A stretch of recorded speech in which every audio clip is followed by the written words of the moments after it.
On this episode of the Bender Hour. Like, what was that? It's like, I tasted like 10-year-old waterlogged girl's body. Bratty Pie's in need of correction. Licks his fingers. That was awful. Or you just drive your regular car and like hit people. I don't think Code Talker's peace pipe is gonna fucking cure tetanus. That's a 400-pound human brain burger. We love cotton candy so much, we're gonna fuck each other in the ass. And here to pick me up time, we're all carriers of AIDS. That's a Mars-sized planetoid headed towards Earth.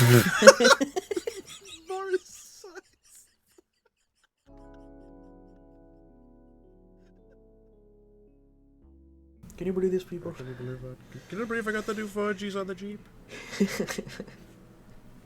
Well, what I keep seeing over and over right now on Facebook is this very stupid scam, and the latest of which, the latest like name I can recall is Bionic Gym. What this thing claims to be, it's like this device you strap onto your gut, like your thighs and whatnot, and it vibrates. And it is it supposed to it's supposed to build muscle? Yeah, right. Like it claims that it builds muscle by vibrating, and then it has this like ridiculous electronic receptors or some bullshit like that. It's like, I know what you're talking about. You passively lose weight. This is what Navy SEALs use to like work out. Here's all of our sources, and it's like all these like very shady links. And I'm just thinking about like how bullshit all that is. It's just fat loss for like despicably lazy people. And even then, like, is it really and it doesn't fat work. loss? Yeah, like no. Like the amount of calories you'd be losing, you're probably like gaining more calories by breathing than you're losing with this thing on. I guess the idea behind the scam is that it's supposed to like stimulate muscle, which is supposed to be like, you know, the start of muscle building and fat loss, but it's not stimulating you in any actually useful way. No. The reason why weightlifting or like actual exercise work is because your body is under the duress of gravity, and whatever weight you're holding, just having electronic receptors that activate the muscle under no gravitational duress doesn't do anything for you. No. But, you know, if the average idiot sees this thing and thinks like, oh, you know, like it squeezes my gut, like it's like I'm doing a push-up and I'm laying on the couch, you know, like that person's gonna drop like $200 or however hell expensive it is, wear it, and then realize it doesn't do a damn thing. It's funny too, because I saw those things like probably like a year or two ago, and I saw them then, and I was sure that they were stupid, and I saw people in like comment sections saying that they were stupid. It's like the fact that that scam is still going is honestly incredible. I know. At the end of the day, if you want to lose fat or build muscle, you need to fucking exercise. It's true. And eat right. Just keeping a shitty lifestyle and putting something on you that shocks you isn't gonna fucking do anything. No. And like that wasn't even the only one I saw. There were other ones that, you know, like, there was one that was specific to the abs. There was one that was supposed to be like a whole body, and it showed this little video like right in between where it showed like a woman just sweating her body off wearing this thing. Such deceptive pieces of shit. And, like people were, you know, calling him out in the comments section, but the guy running the page was like, he was earning his keep. He was fighting tooth and nail to keep the lie going.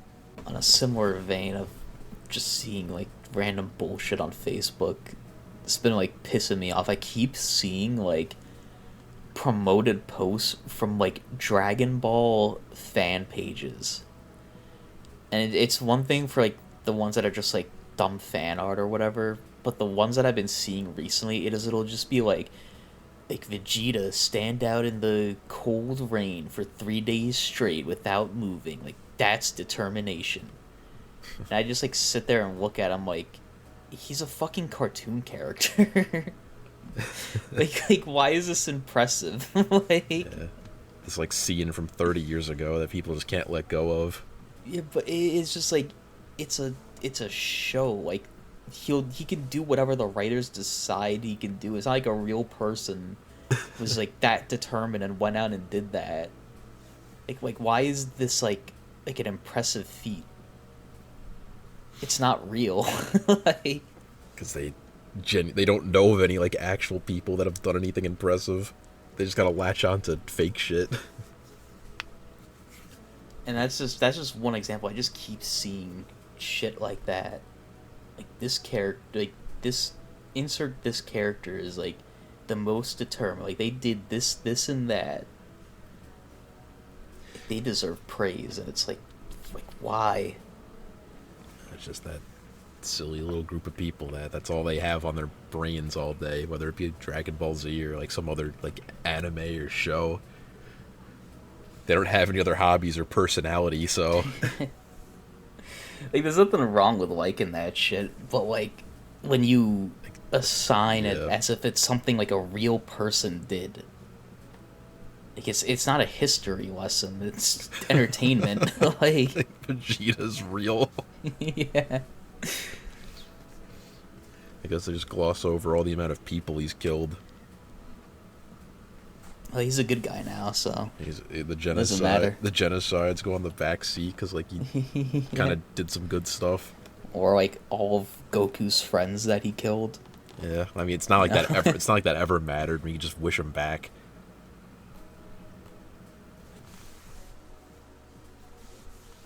It's like, what's even the point?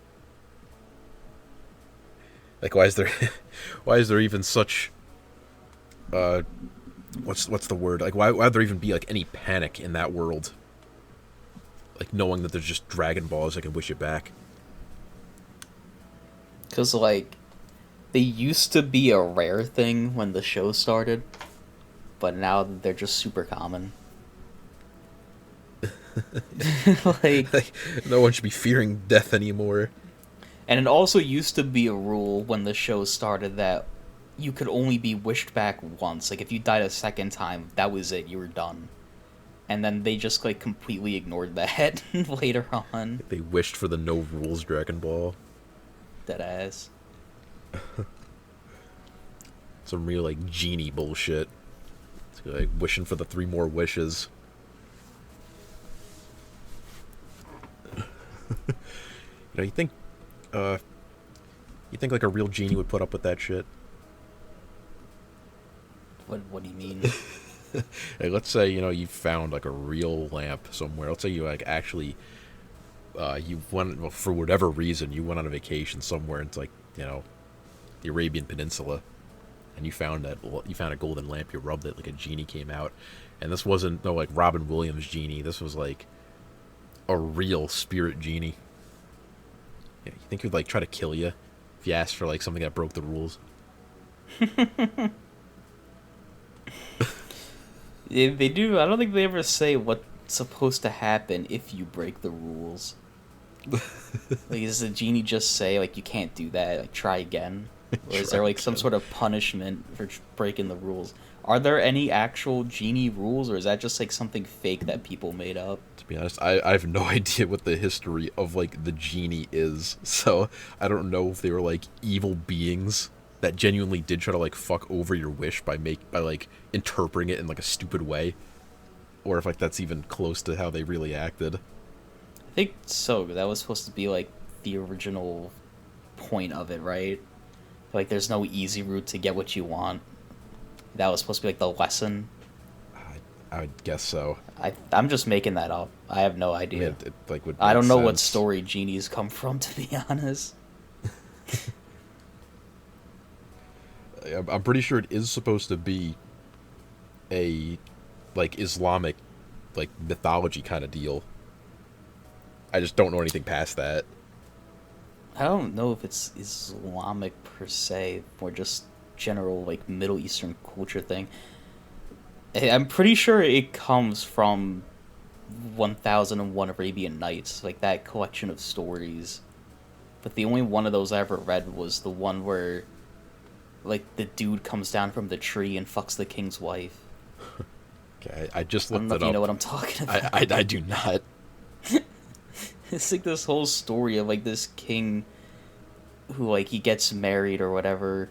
I think it's the start of the Arabian Nights, how I think about it. Like, he gets married to this woman, and, like, one day he goes on, like, a hunting trip or something, and when he leaves, he, like, comes back because he, like, forgot something or whatever, and when he's going through his castle, he goes into the courtyard, or he's, like, on a something overlooking the courtyard, and he sees his wife go into the courtyard, and just, like, from the tree in the courtyard, a man just climbs out of it.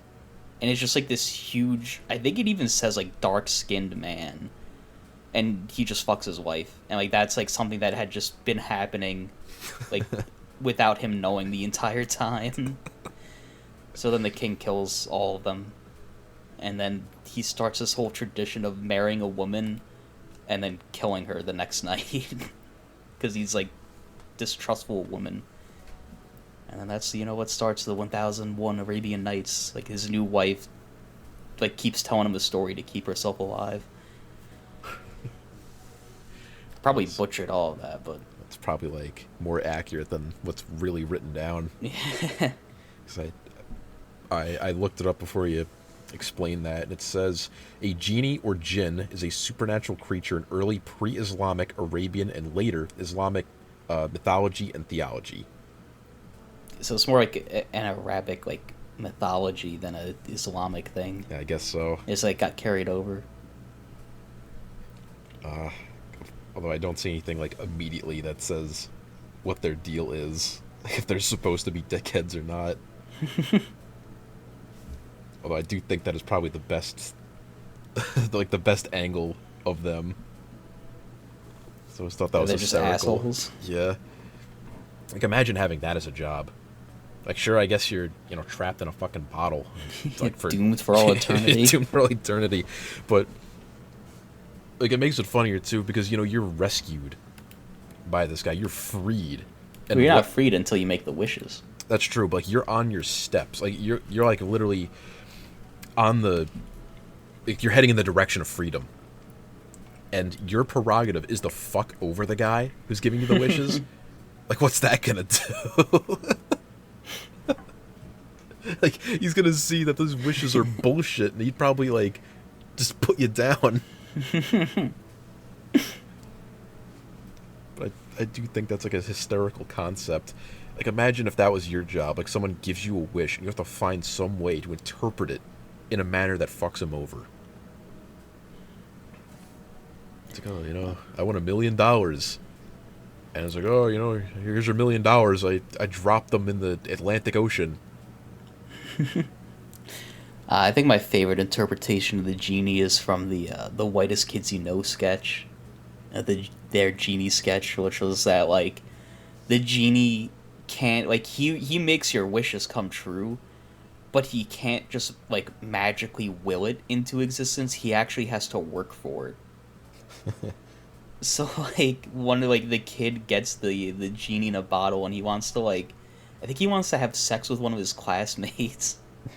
So the genie abducts his classmate and, like, brings her, like, taped up and tied up to the kid. I think his first wish was that. His second wish was he wanted his bitch teacher to die. So the genie had to, like, assassinate her. And then the third one is he wanted to be president of the United States. So the genie has to, like, run his presidential campaign.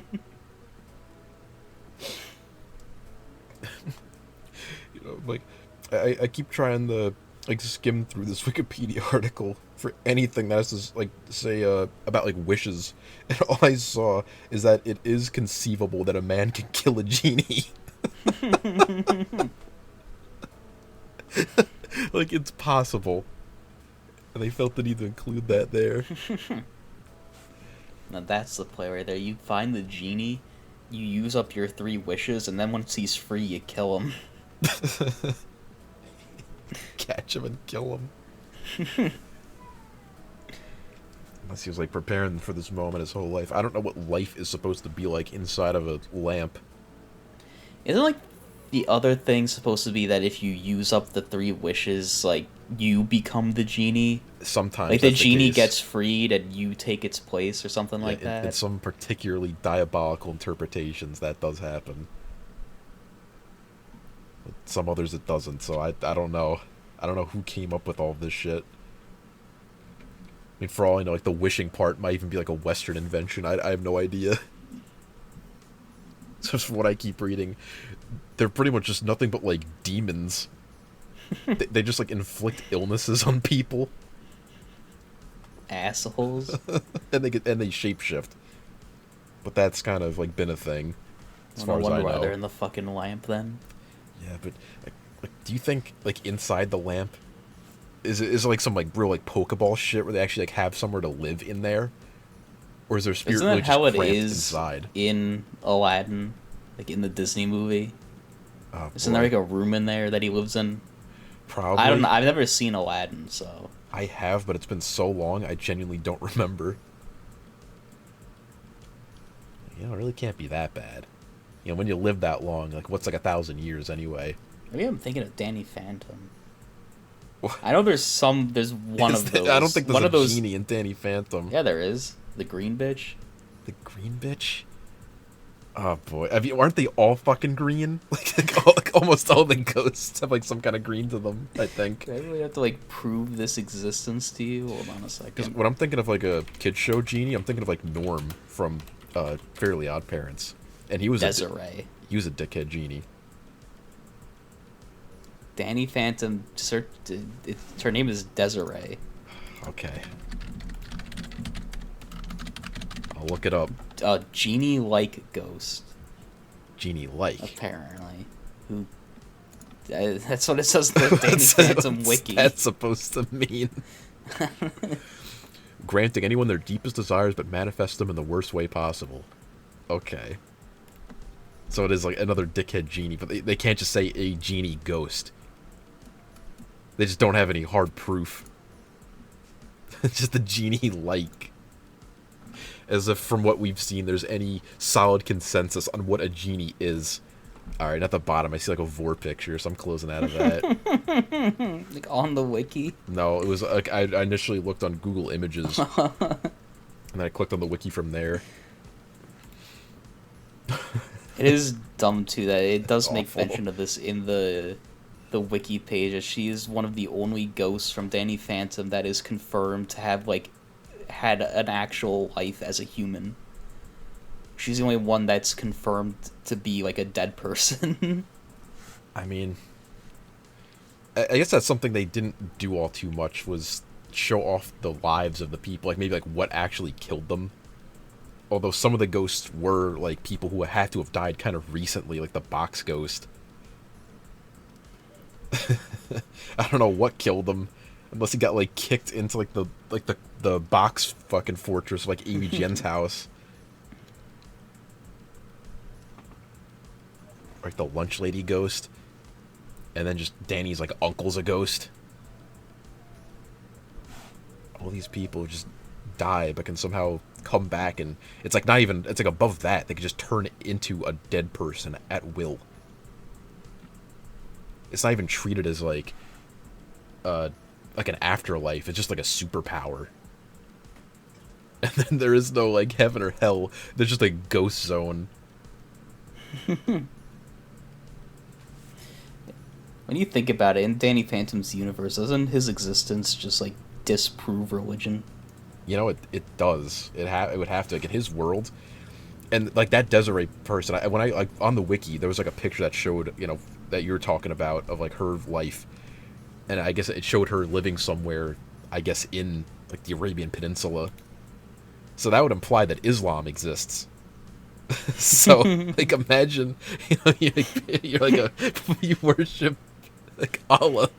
And then you die and end up in the ghost zone. Like, you're a medieval peasant, and, like, that's the only idea you've ever had of an afterlife. No, it's just a green spiral for eternity with shit floating around. And, you know, just these two crackpot parents can just open a portal to it. You know, they really don't treat that like the discovery that it is. Like, they open like a portal to the afterlife. Like, won fucking awards. But then again, I guess they have to be pretty profitable of what they do, considering like, the house that they live in the middle of like an actual city. Yeah, and you know, it's not too often that I can recall that there was ever like a good ghost. Literally every single ghost, for the most part, that Danny ever encountered was like hostile. I mean, if you're dead, you might as well be. I guess you got to lose. So there's just not like a single. So that would have to mean that either there was just not a single ghost, or person rather, that maybe like did worship some kind of like, you know, religion. They had some kind of like morality to them. Every single one, when they reached ghosthood, just became like an asshole. So that means it would either have to be that case, or there is no religion, period, in all of human history in Danny Phantom. I mean, it would make sense, because they have ghosts that can physically interact with the world. Yes. It's like, that had to have been a thing before Danny Phantom got his powers, right? Maybe. Or did his parents opening up the portal to the ghost zone, like, open the floodgates? I'm pretty sure... ruin the planet for them. I think that was the implication, but I think there were, like, ghost people around before that happened, like his stupid uncle. Well, isn't the dude with the white hair, like, that's always trying to fuck his mom? Like, yeah, that's his uncle. Isn't he just straight up a ghost? That's his uncle? Yeah, I think so. Are you sure? It's his mom's sister.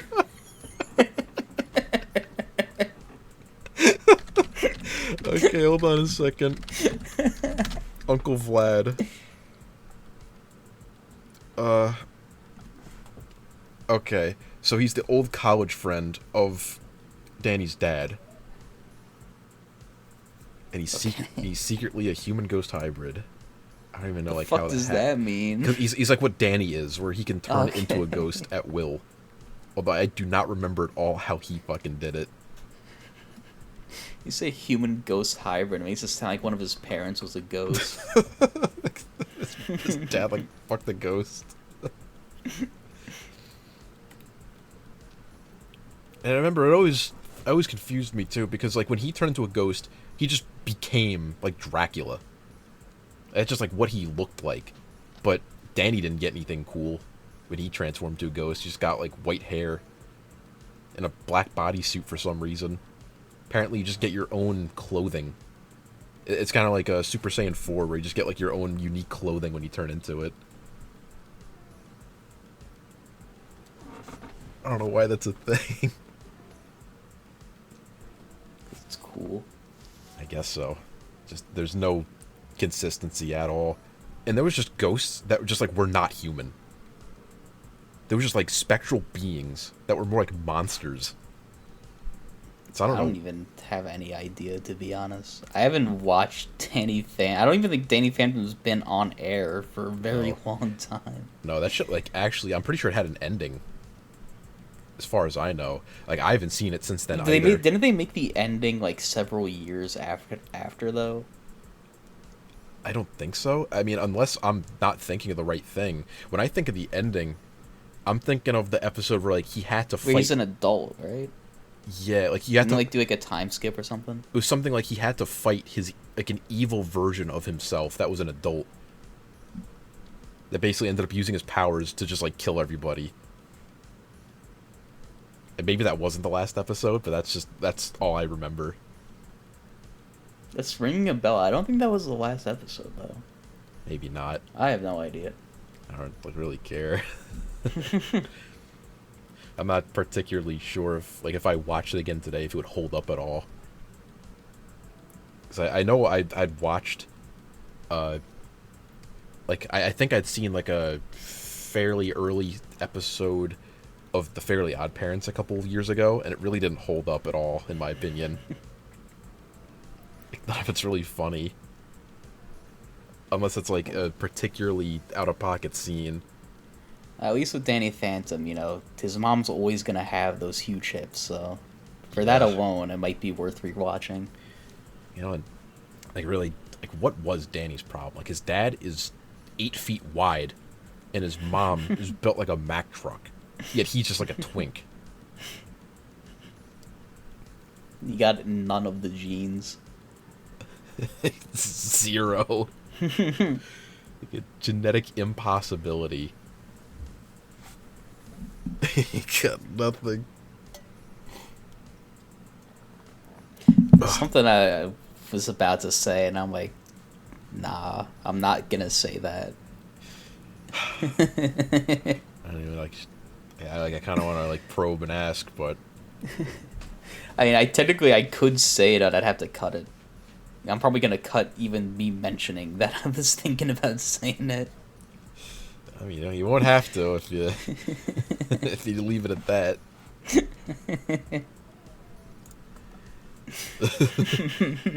Nope. I'm just gonna like. I'll only ask this: does it have to do with the Danny Phantom theme song by any chance? No. Okay. No, it did not.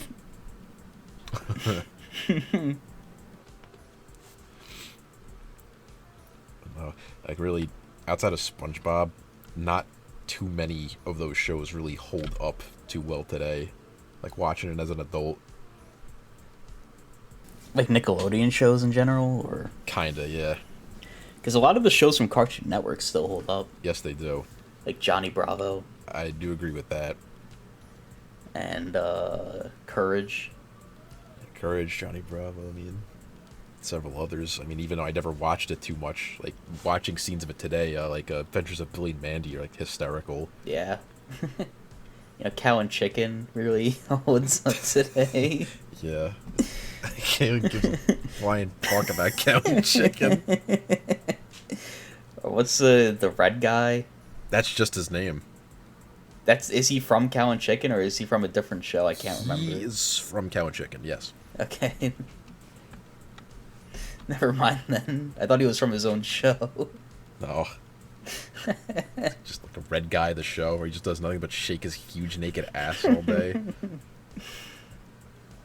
Got the rum shaker? Give me the rum shaker, dude. I don't know what they were thinking with that.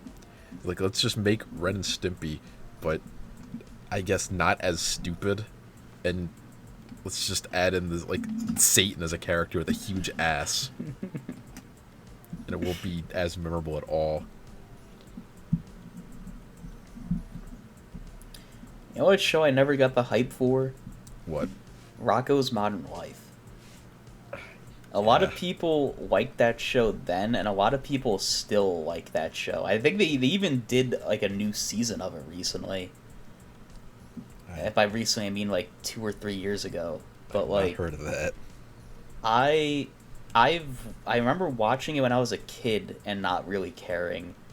I've seen reruns of it pretty recently on like late night, and I just never really got it. Yeah.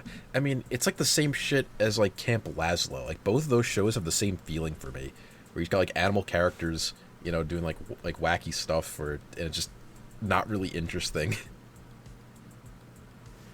And neither one of those shows really holds a candle to my gym partner as a monkey. Yeah.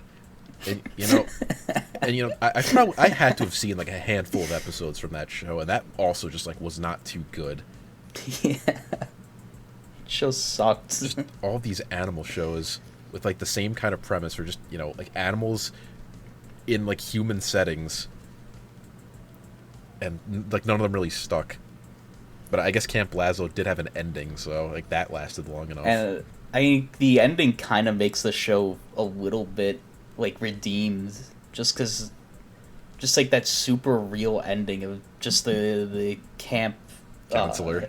The camp counselor had like kidnapped and imprisoned the actual camp counselor the entire time.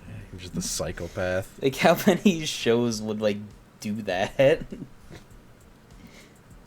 and that original camp counselor was supposed to be the fucking like heifer from Rocko's Modern Life, but they couldn't like use his name and likeness completely because that wasn't like a Nickelodeon show.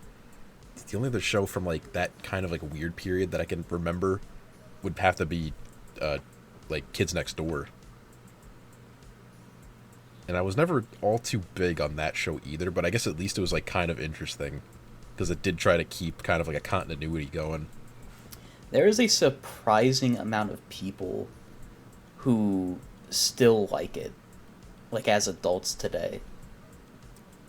And I really don't remember too much of it. I've just seen stupid scenes pop up in recent years, like the one I sent you not too long ago of fucking Count Spankula with literally spanking the monkey.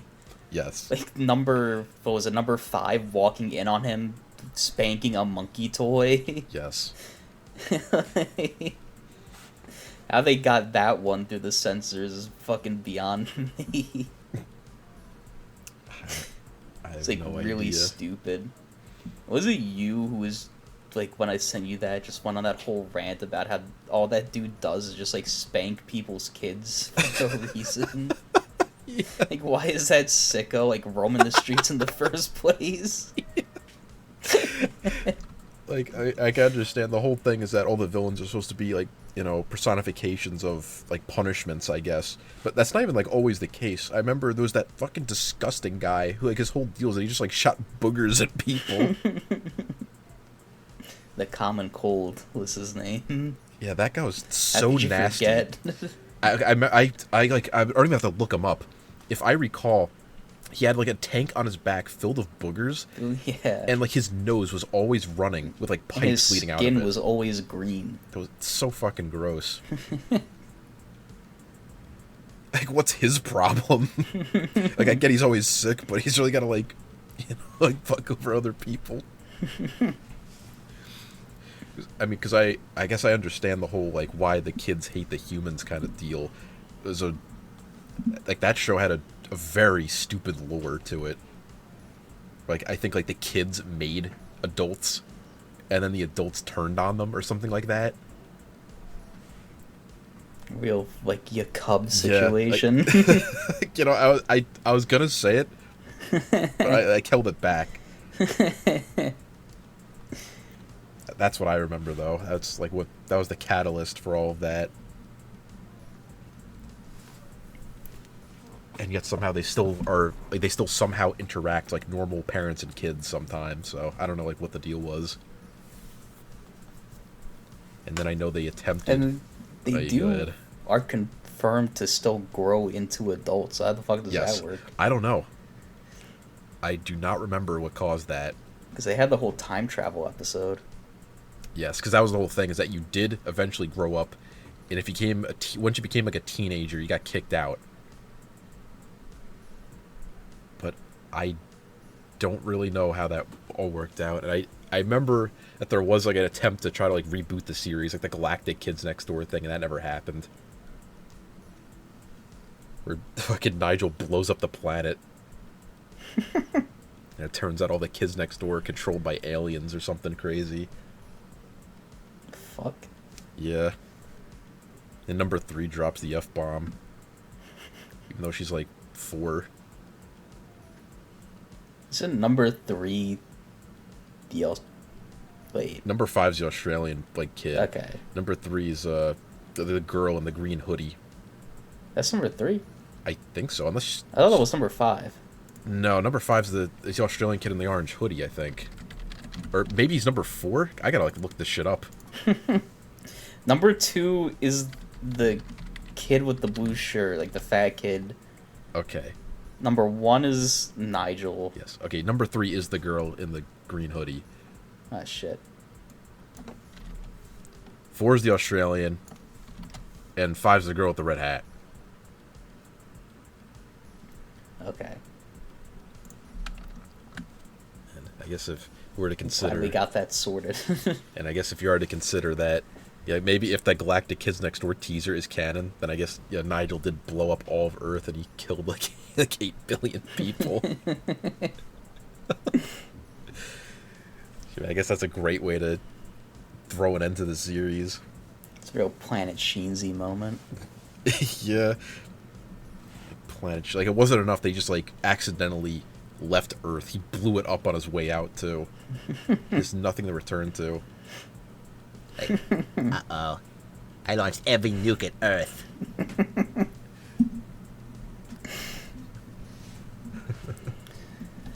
I can't believe I didn't even get corrected No.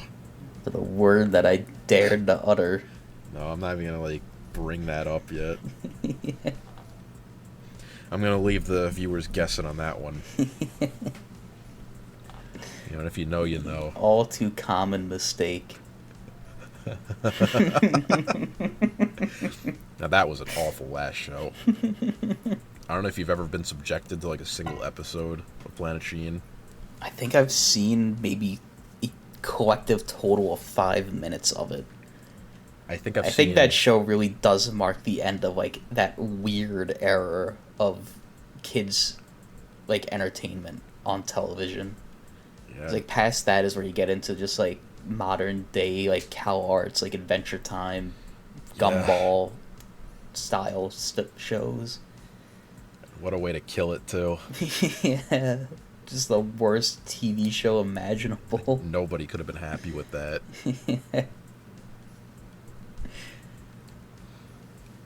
But, like, after seeing the Patrick Star show, I'd be hard pressed to answer which one I'd rather watch, Planet Sheen or that, like that. Because those two were just awful. I've never seen Camp Coral, but I've really only heard nothing but bad things about that too. And outside of that, I really don't know a thing about what's currently on in terms of, I guess, like, kids show animations. I've heard of the Loud House. Never seen it.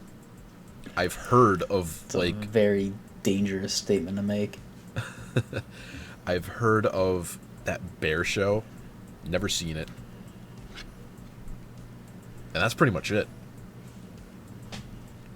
I don't have a lick Steven of clue. Universe? I'm pretty sure that's still running. Yeah, if you didn't mention it, I like kind of it would have been blotted out of my memory. I've also never watched that show or any of the shows that you've mentioned. No. I mean, granted, I've only ever seen the first maybe 3 minutes of the Patrick Star show, but you know, just like for you, Planet Sheen, like that was enough. I've never watched the Patrick Star show. Like Didn't they get the wrong parents in that show? It's not that they got the Isn't wrong it his parents. fake parents? No, like not even. They gave him a whole new family. Like No, isn't one of them like an octopus? he has like a squid, like octopus, like sister, but she's like an actual squid. Like she's shaped like a squid. It's not like a Squidward situation. And even then, I'm pretty sure Squidward is supposed to be an octopus. But I think the whole deal with that series is that it's supposed to take place in like an alternate universe where like all of the same characters exist, but it's not Bikini Bottom, I don't think. And Patrick just has like this whole unique family. I don't even know what the point of that is. But it was bad. And nobody can be watching that. Like, there's no one on Earth who's actually watching that. Like, Nickelodeon's getting like federal grants from the government to keep it alive. Just tarnish the good name of the SpongeBob franchise. They had like 3 good seasons and a good movie. And then they've just been running off the fumes ever since then. Yes, and I will still attest that like most of season 4, like after the movie, was pretty good. But then after that, it was pretty much over. Never the same. Second movie, like people kind of agreed it was like okay. Third movie, everyone pretty much hated. Because the whole point of that movie was just to advertise Camp Coral, which is kind of sickening. I'll never come close to that first one. And now the only thing I know of is that Nickelodeon is doing they're doing like a No Way Home for SpongeBob. They're doing a crossover between SpongeBob, the Patrick Star Show, and Camp Coral. Yeah, I saw an ad for that. How do you like that? I don't know. I don't know who's like left to watch that. Like, I guess there's a couple thousand kids that are still like subjected to Nickelodeon that are just gonna watch it because, you know, bright colors and they're literally like too young to know any better. But I don't think anybody asked for that. That was like real. Sickening. Yeah, just put it down. I don't think they can. It's like, you know, Simpsons, SpongeBob. It's probably the only thing that's still making Nickelodeon money in some sick way. Yeah. It's also, I mean, the whole thing of, like, with SpongeBob in Nickelodeon is that for a while, at least as far as I've ever, like, learned, that if you were trying to put out a new animated show on Nickelodeon, it needed to kind of, like, reach a threshold where, like, if it didn't have the same momentum as SpongeBob, it got, like, canned in the first season. So, there was a lot of shows that just couldn't quite come up to that insane expectation. They were filtered out by the executives. And, yeah, I think, like, regular show Adventure Time, that was almost exactly when I stopped watching TV in general. So I only really know, like, the first couple episodes of those shows.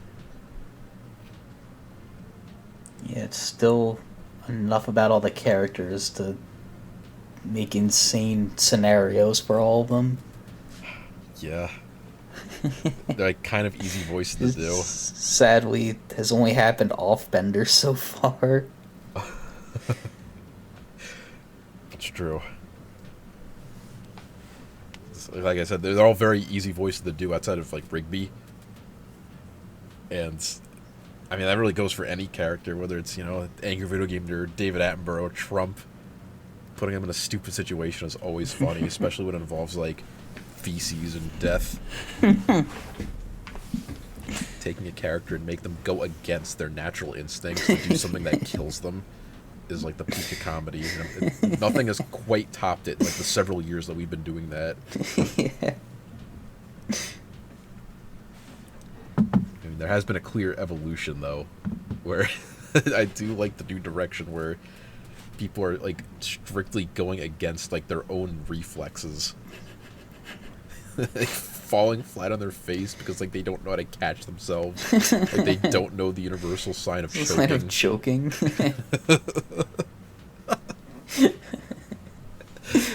Like, they go beyond being stupid. Like, their brains just aren't wired correctly.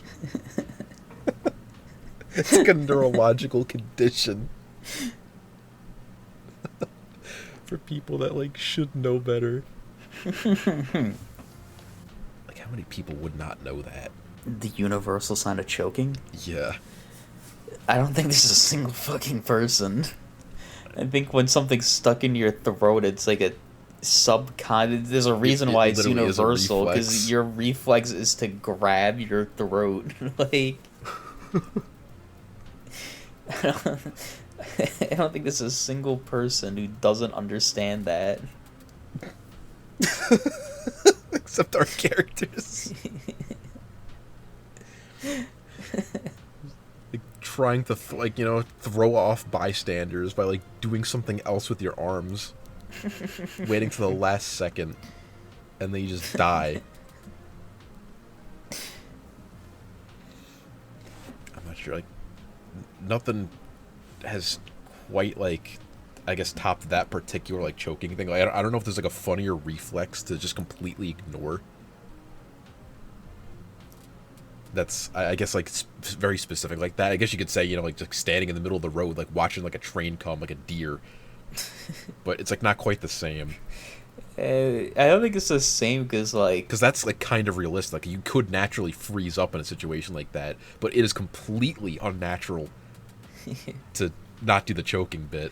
It's also safe to assume that the truck driver would, you know, attempt to get out of the way. Keeps going. Like, that's the funnier bit. knowing that the driver's like still just stepping on the gas. I guess it is idea. It'd be like safer to just like put him down in one hit than potentially slow down and make it like an agonizing death.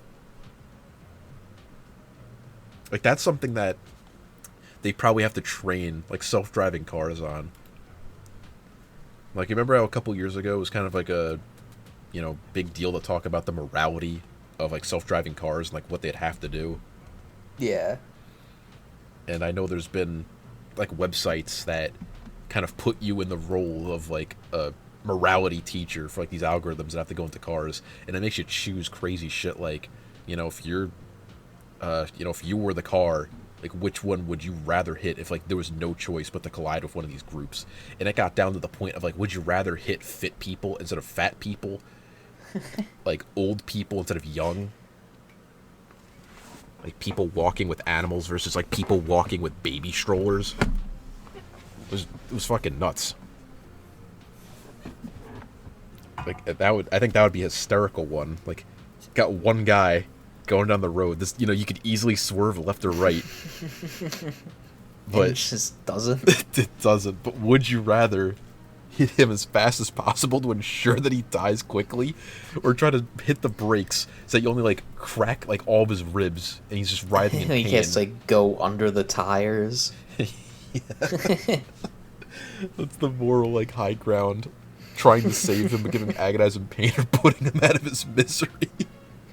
Because you're going to hit him. And maybe to like really seal the deal, it's like a poor person who like it's a poor homeless person who definitely cannot afford like that life-saving surgery.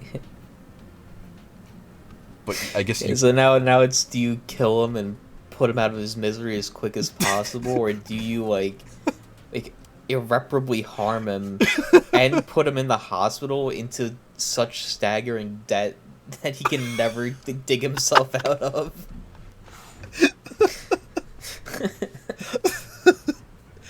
I'd love to see that one in the car algorithm testers. 'Cause, I mean, that's still really one of the biggest reasons why that shit like hasn't really been in the news lately. People are still kind of like afraid of self-driving cars, and they never really took off like I guess some people hoped they would. Like, the technology's definitely there, and I'm sure the algorithms are probably like way better than they were a couple years ago, but just, like, no one wants that. Because one little thing, one minute like fucking misread, I guess, in the camera of that car could have you just spiraling into like going left into a highway. Who knows? Maybe like it spots a snowflake like in the camera and it thinks it's like a squirrel. Like, who knows what it would do? You'd really need some like high grade AI that could determine fast moving blurs in a microsecond. Otherwise, there's always going to be like too many people that are going to be afraid to ever buy a self-driving car. Even though they're still too damn expensive. Or you just drive your regular car and like hit people. Drive your regular car and ignore all laws of the road. I mean, that's what most people seem to do anyways. And claim that your car is self-driving and it wasn't your fault. Like, leave a brick on the gas pedal, claim it's a self-driving car. Like, 2 hours later, you know, it's just like cop cars driving to the location where your car is just like half into someone's house and the wheels just are still going, they're burning out.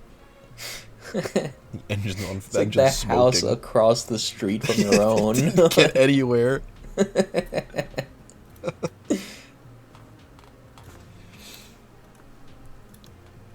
Cars that purposely seek out people to hit.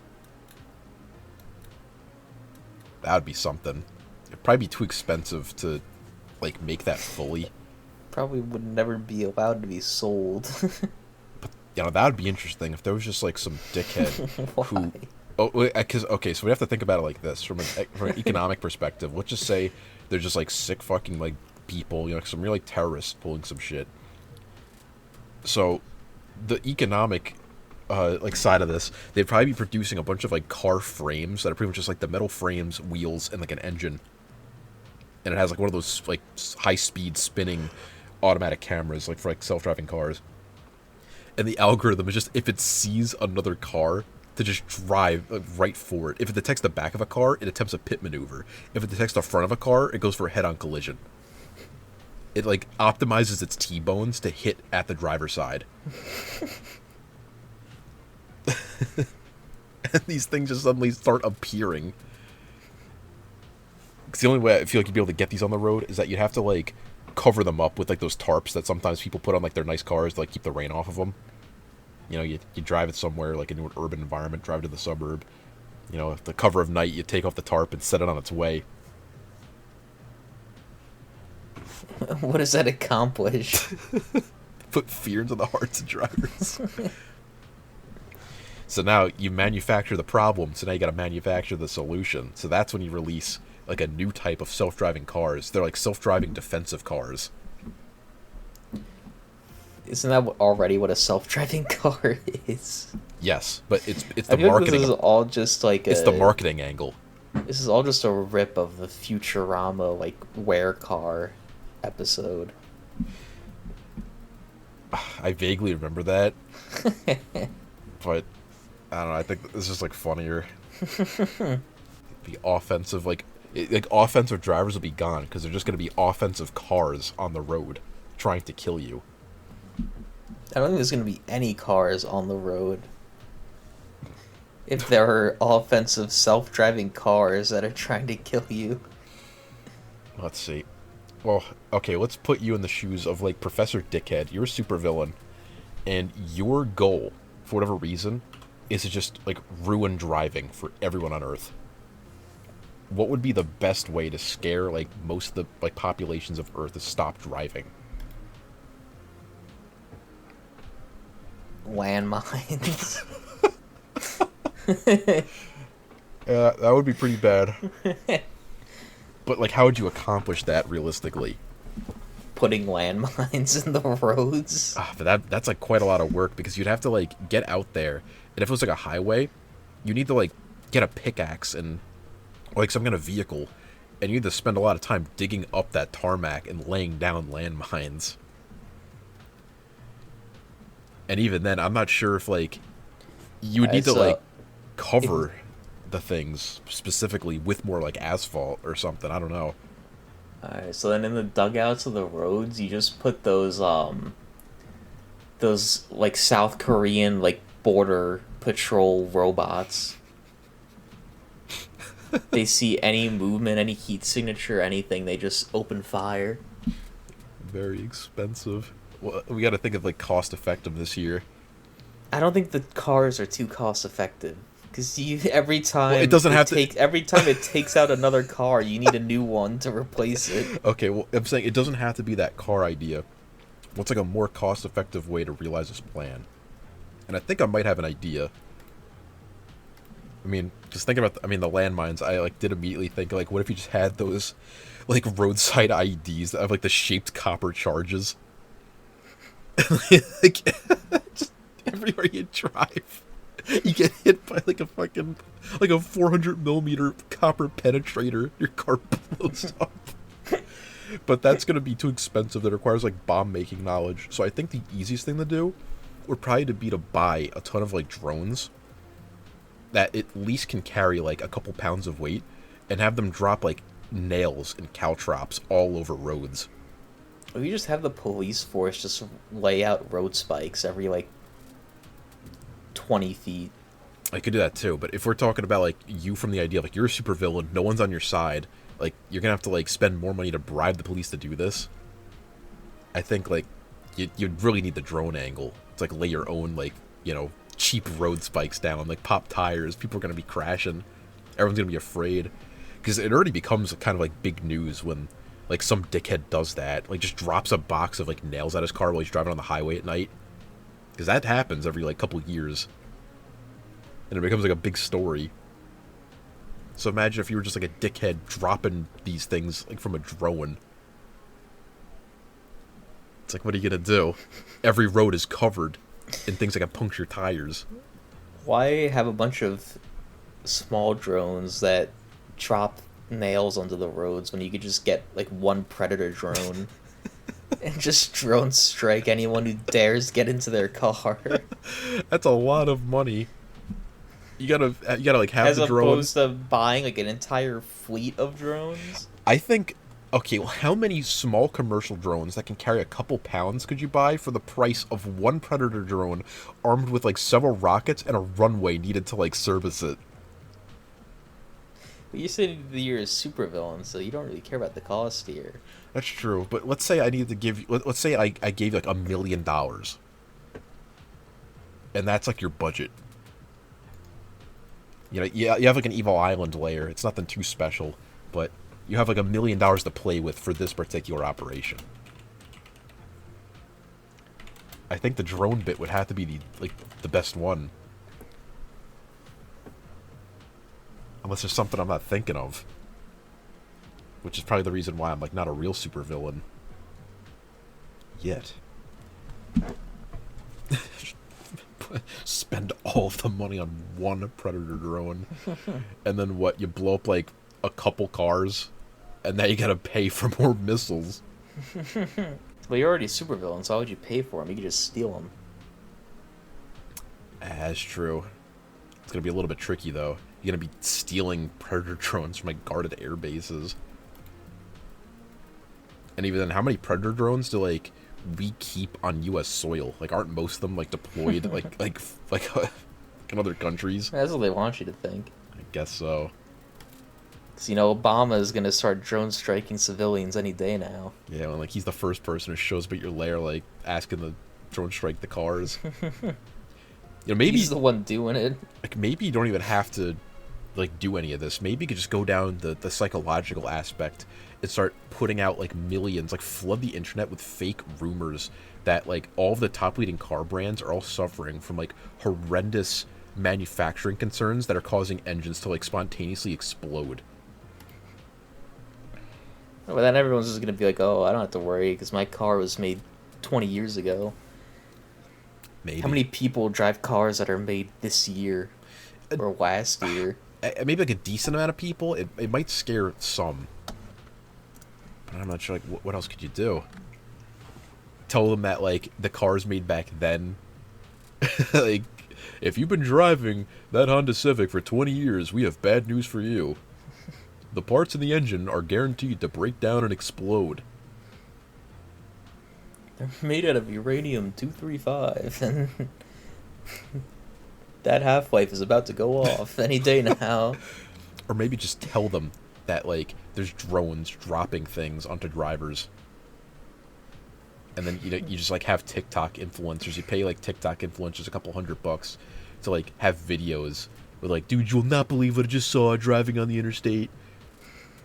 I saw 5 cars lose their wheels, careen into each other, and explode in a 100-car pileup.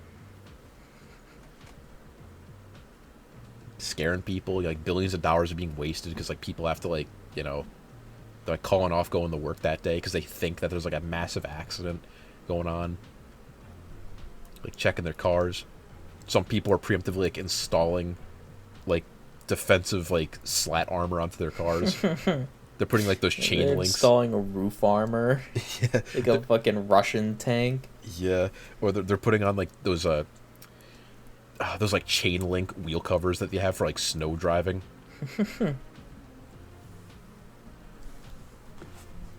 Really become like a real like gunpowder versus like plate armor kind of deal. People would have to adapt quick. You know, speaking of manufacturers and engines not working, just a little note. I actually kind of meant to bring this up last episode. I forgot. I don't know if you've noticed this when driving, but I feel like in the past, like, 2 months, I have seen more cars with their hazards on pulled over to the side of the road because their car broke down.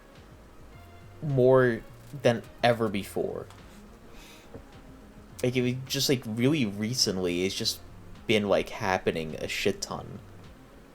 I don't know about you, but I think the government released metallic Archea. Fucking wonderful. I think that's the only explanation. Even my car had fucking problems within the past like month.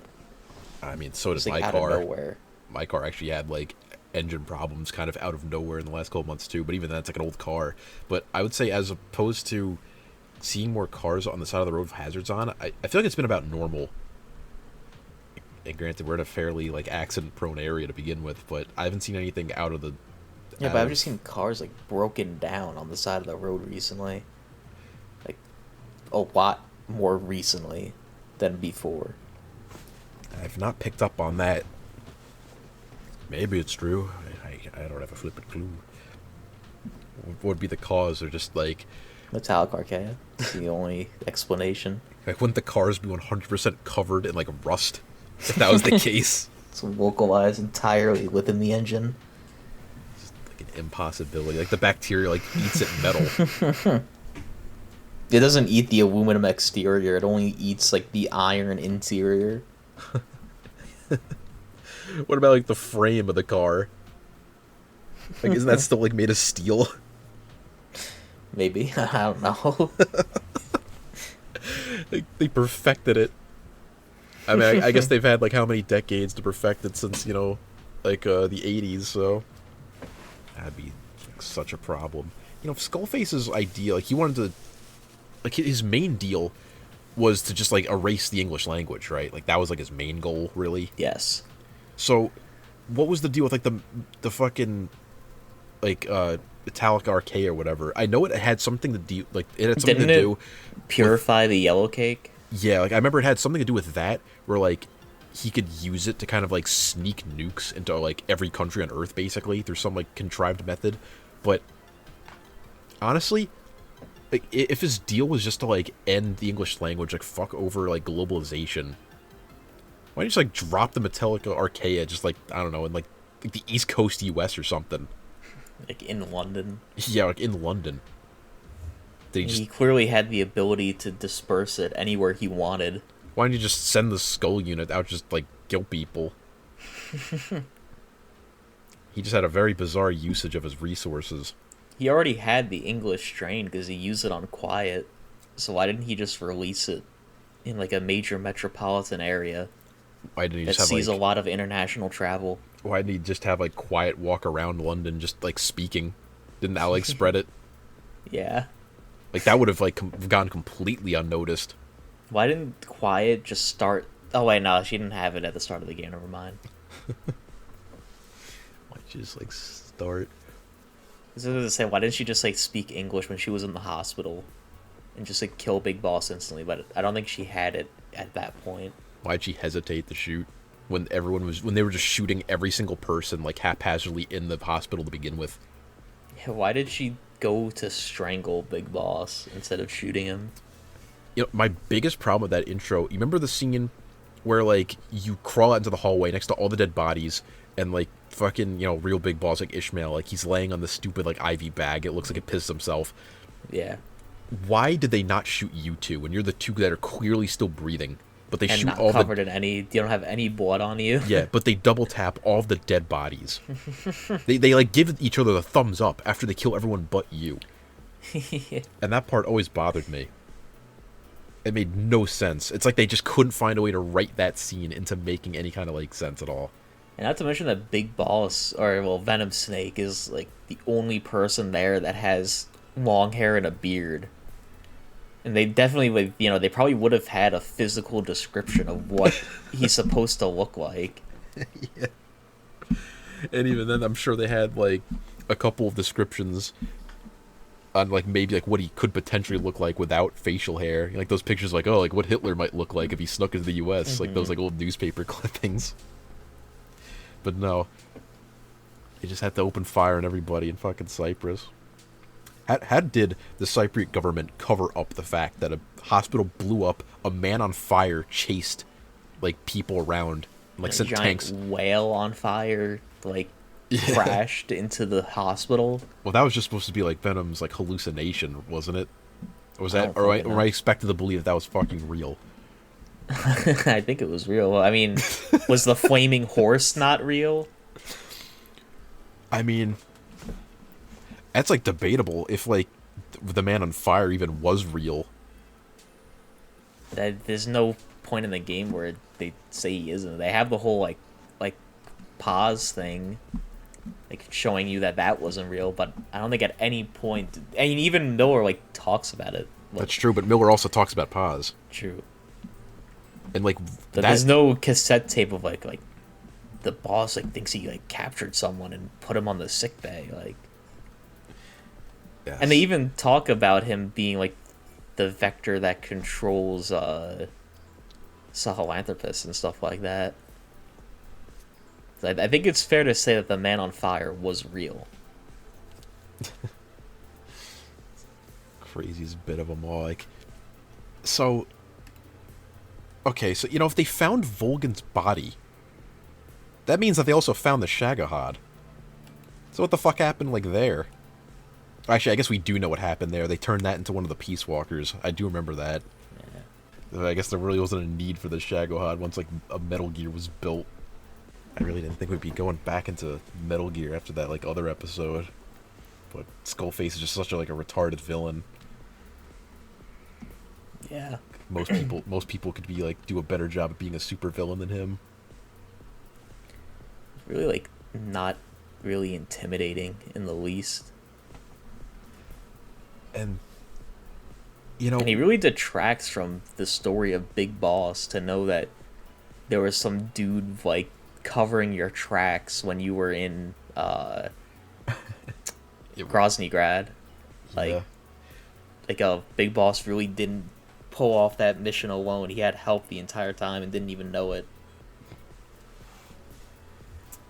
What was I even trying... Okay, maybe you remember... What even was, like... Skullface's mission in Africa? Like, what did he even want out there? Can you even remember?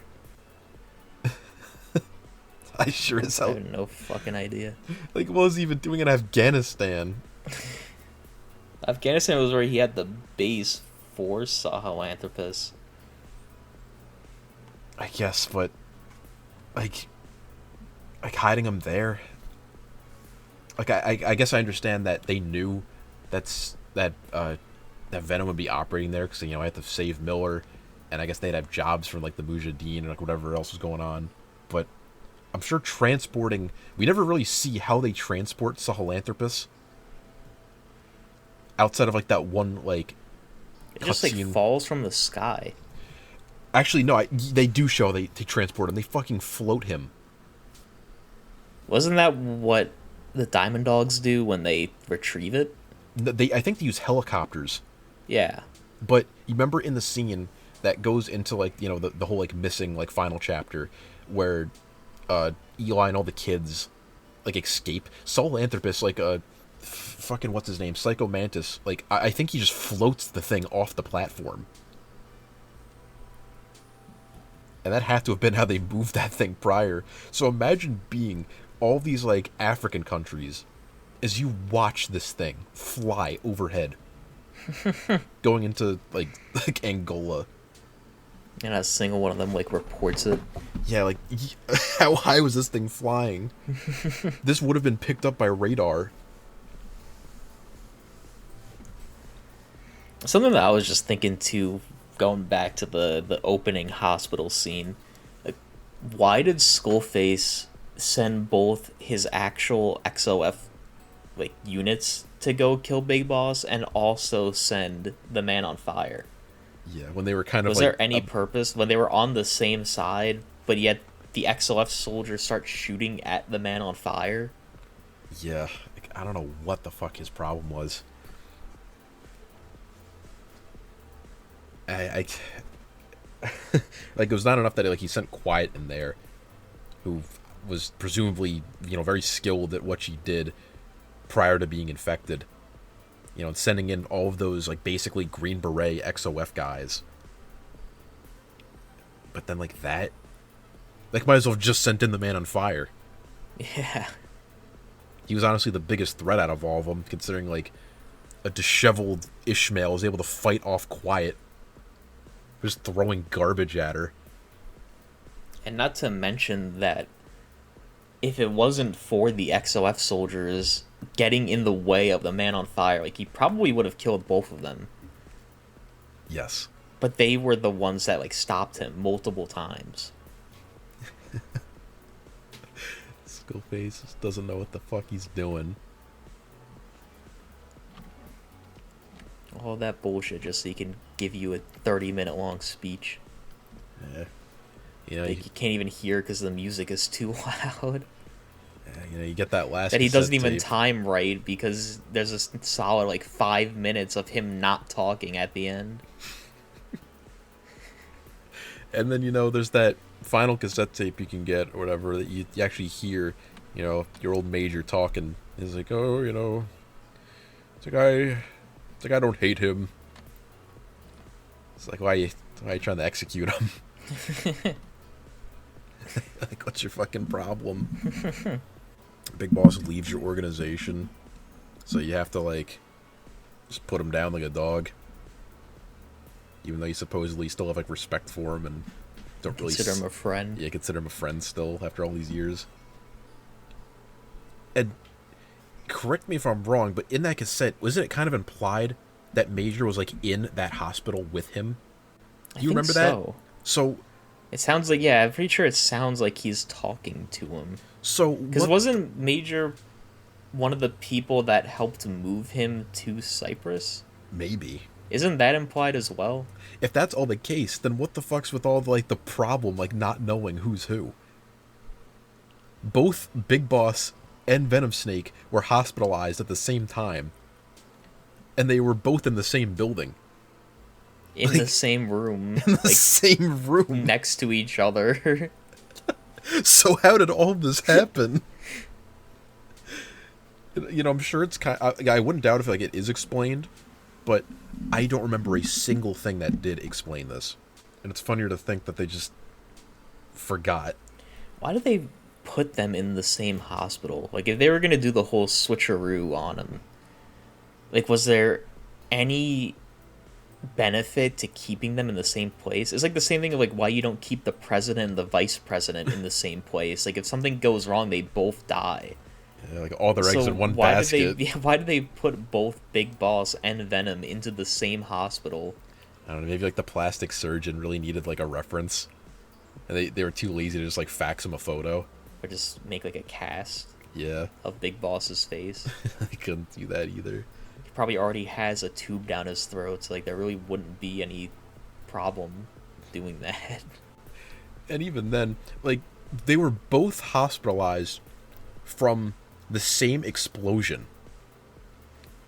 So, like, how did only Venom get completely covered in shrapnel? Because remember, he jumps in front of Big Boss. Ah, you're right. But it's like every single one.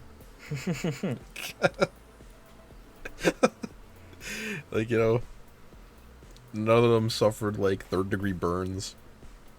Like, honestly, both of them should look like fucking Skullface after that. Yeah, like cooked fucking bacon. There should not be a single follicle of hair on Venom's head. Like, even after all those years. Like, he shouldn't have eyebrows or facial hair. Like, that was what, like an RPG at near, like, 10 feet away? Shot at their helicopter? Those onboard electronics, like, that inside of that building would have been cooked.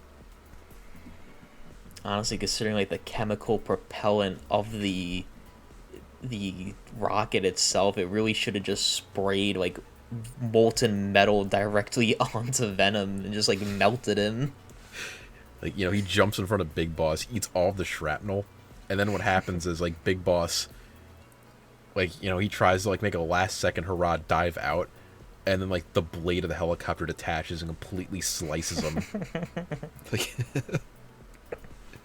You know what would have been an even more fucked up... Actually, no, go ahead. But you go, because I'm kind of going on, like, a little bit of a tangent here. I was gonna say, like, this might lead to a tangent too, but like, how much of a pussy was Big Boss that he was, like, completely unconscious from that helicopter crash? While meanwhile, Miller lost 2 limbs, and he was still conscious and coherent too, because he was like, what about him? Yeah. And then Venom Snake is also awake in that scene, because you're seeing that scene through Venom Snake's eyes, and Venom Snake has a piece of shrapnel lodged in his brain, like over 100 pieces of shrapnel in various parts of his chest cavity, and he's lost an arm. So, like, Venom and Miller are both conscious after the crash, but Big Boss is out cold completely. I mean, do you ever see him like out cold in that scene necessarily? He could have been like in the back laying on a gurney, like reading it like a magazine. Isn't he between Venom and Miller? I don't remember. Because it's like the doctors checking on Big Boss, and they're like, okay, like he's stable, and then Miller goes, what about him? And He's then dead. that's when it like, when they all look over at you, and you realize that, like, you're viewing it through Venom's eyes in that scene. It's not just like a camera placement. I'm pretty sure Big Boss is like unconscious in that scene. Like, you can see him. He just fainted. Grabs his heart. I was gonna say, Little like, ticker couldn't take it. so imagine instead of the like schizophrenic pause part of the game, what if they actually find her waterlogged body and like bring like, boss, we got something you need to see. Come back to Mother Base. And I go, what the fuck you want, Kaz? And like lift up the tarp, and there's just like her gray, like purple bloated body. Wouldn't it just be like maybe just like her face skin? Didn't she blow up? I don't know. Was it a double whammy? Did she blow up and they got hit by the rocket? It's really fucking unclear what. It's because wasn't they the removed the rocket, bomb from her. Wasn't the rock? But there was a second bomb. No, Wasn't we the looked. Rocket... Remember they say that? Yeah, but that's from the hallucination where Boss thinks she's still, or Venom thinks she's still alive. Are you sure? I don't fucking know. Like, it's funny to think that Paz just genuinely thought there was another bomb in her. Then she And dives out, just hits the killed water herself. and dies. Because they got the bomb out. They got it out of her vagina. Where the hell was there a second one? Up her ass, or like in her stomach. They couldn't feel that? Like they checked. The doctor was just really bad at his job. The doctor was a fucking baddie. That must have implied the first spot he checked, he just rammed it up her vagina. Like, they had to have gone through every other orifice before they got to that point. Yeah, they really couldn't C-section it out. They had to do, like, the most painful way possible. They didn't have any sedatives on the helicopter with them. He's a fucking medic. He doesn't carry around, like, any sort of sedative with him. The toughest motherfuckers for, like, the MSF. It's like, no. He was just looking for an excuse to shove his hand up her cooch. Like... It's like, no, we fucking checked. And then she jumps out. I don't even remember if there's an explosion from her, or if it's just the explosion of the RPG hitting the helicopter. That's the first scene from Ground Zeroes. She jumps out and explodes. And then when you find her room after getting the first soldier, the first like Peace Walker soldier back, then it shows the other version of the cutscene where she doesn't explode, and then the helicopter across from you fires a RPG at you. But then at the end, when you get like the truth revealed, I don't remember what it shows. I don't even remember if it shows the helicopter scene again. So, it's because if we're to imply that the real ending had Paz actually blow up when she jumped out, then yeah, that would mean that, because like you were like that was like Venom was the medic that like fingered her, right? Yes. So that must have meant that he did not check anything but her vagina, stuck his whole hand up there, got one bomb, and called it quits. That's a real pretty big gamble to take too. Like, he feels the imprint of the bomb in her lower abdomen and just assumes that it's in her vaginal cavity. Yeah. Like, what if it was surgically implanted above it? Yeah, like what if he would have just fisted her for no reason? I think he, like I said, I think he just wanted an excuse to shove his whole hand up there.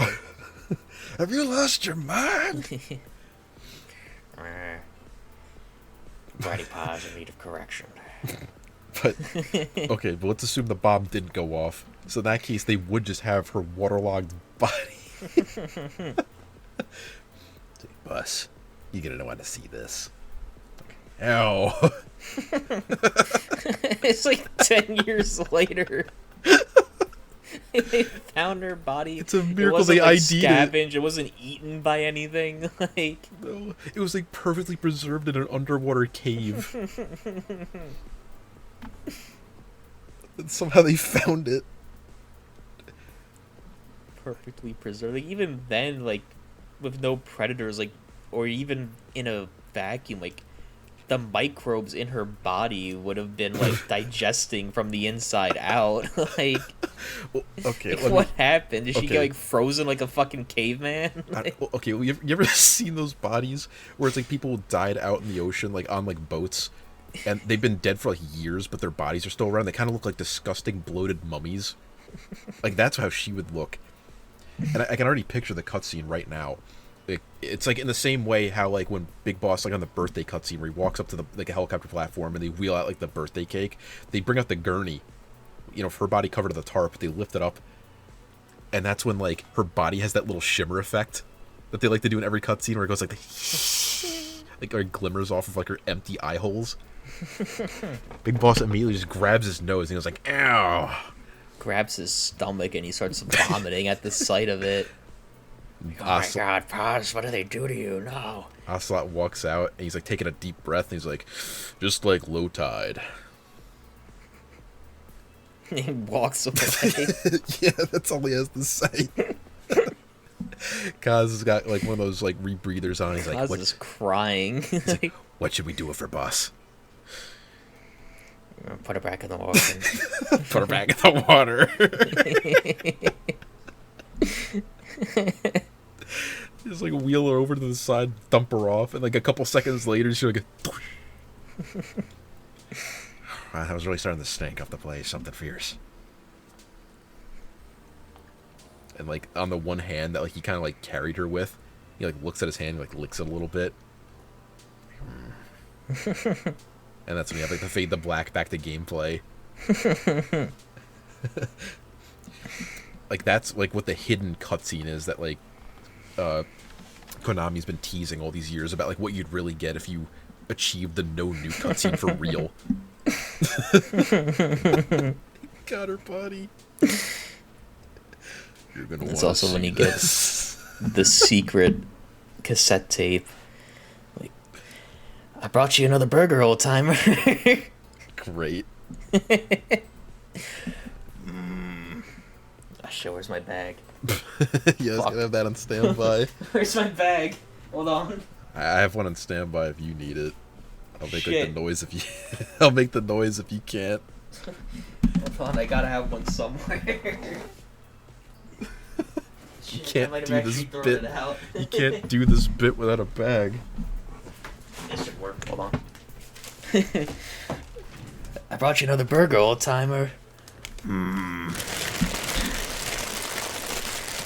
If you're crinkling a bag, I do not hear it. You don't hear that? Shit. Like maybe it's picked up on your end, but I don't hear it. Yeah, I see. It is picking up on my end. Okay, just making sure. Yeah. Burger. This tastes like shit. What is this? You got it right. It's a 10-year-old waterlogged body the whole time. Oh my god. Like, yeah, he opens it up. He takes one bite. He's like, oh. He instantly spits it out. Like, what was that? It's like, I tasted like 10-year-old waterlogged girl's body. It tasted like putrid, rotten, salty meat. Right on the money, old timer. That body's been in the ocean for 10 years, old timer.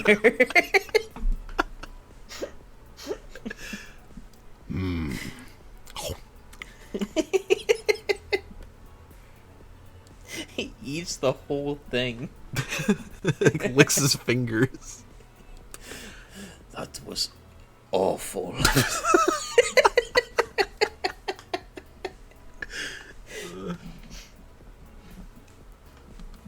the only one we had. We compressed all 120 pounds of that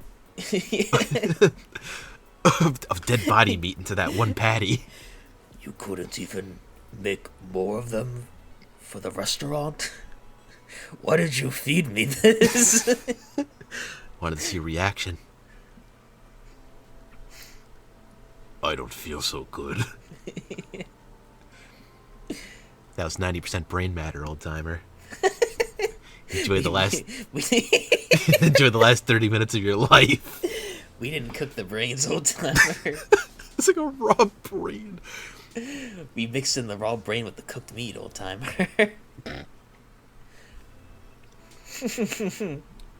Doesn't his digestive system like not even work?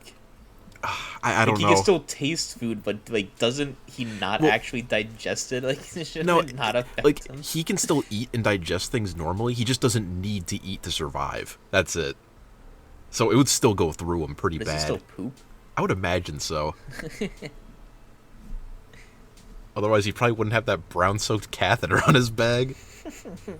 Like on his leg, you see wouldn't that. Have that huge brown stain on the underside of his wheelchair that you can't even see without like clipping the camera under it. Like in that scene where you have to pick him up off the ground from like the bottom of that. There's like little like shit droplets come out of his way. It's a massive wet stain under his fucking spot. It's like dripping onto the back of your sneaking suit the entire time. Ah, nasty. That's never gonna wash out. You keep going into like the mother base shower over and over, and it's not coming off. Ah. God damn it. Should have fucking left you there. It's my favorite suit. Like he wakes up after like the metallic Archea scene where you have to fight the skulls in the airport. Like after the helicopter goes down, dead. he looks over. Code Talker's like still breathing. He's like, "Damn it, bitch, bitch." I'd be pissed too. Gotta carry this asshole. The crash is just splattered shit all over the inside of the fucking helicopter. He's just, like in his final moments, he just like turned around on his chair and started like muck spraying his turds in a death spin.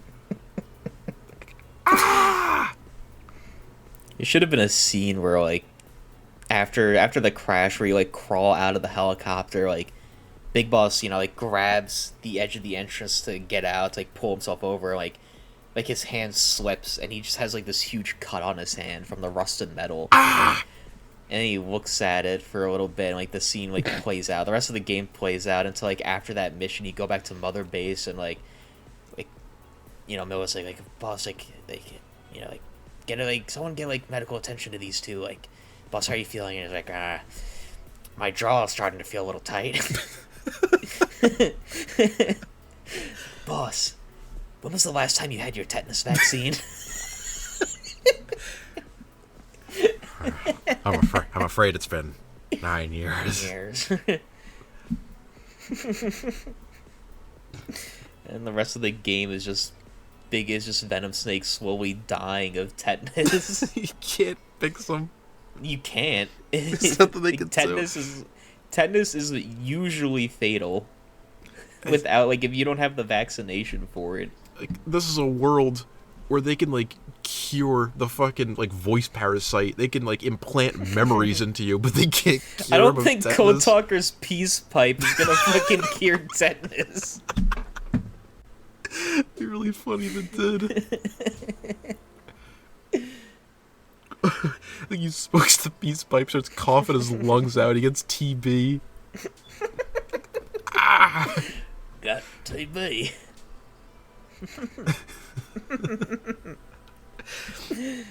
Disgusting. Fucking hate Code Talker. An awful, ugly character. I prefer the waterlogged Paz. Much more important to the story. Downright disrespectful to Big Boss's character if he died of TB. Or tetanus.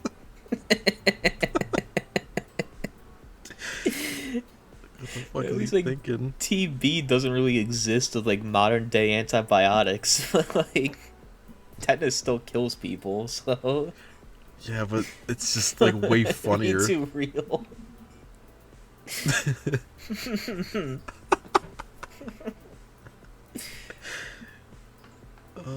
It's a hell of a thing. It's a hell of a thing, boss. I hear it over like your fucking codec call. Like, perhaps there's somewhere like the quarantine platform where you can live out the rest of your days in peace. Oh, I'm gonna freaking die out here. Should have been like one final ability you can learn for D-Horse where it's just like, do it! And it sprays diarrhea all over the place.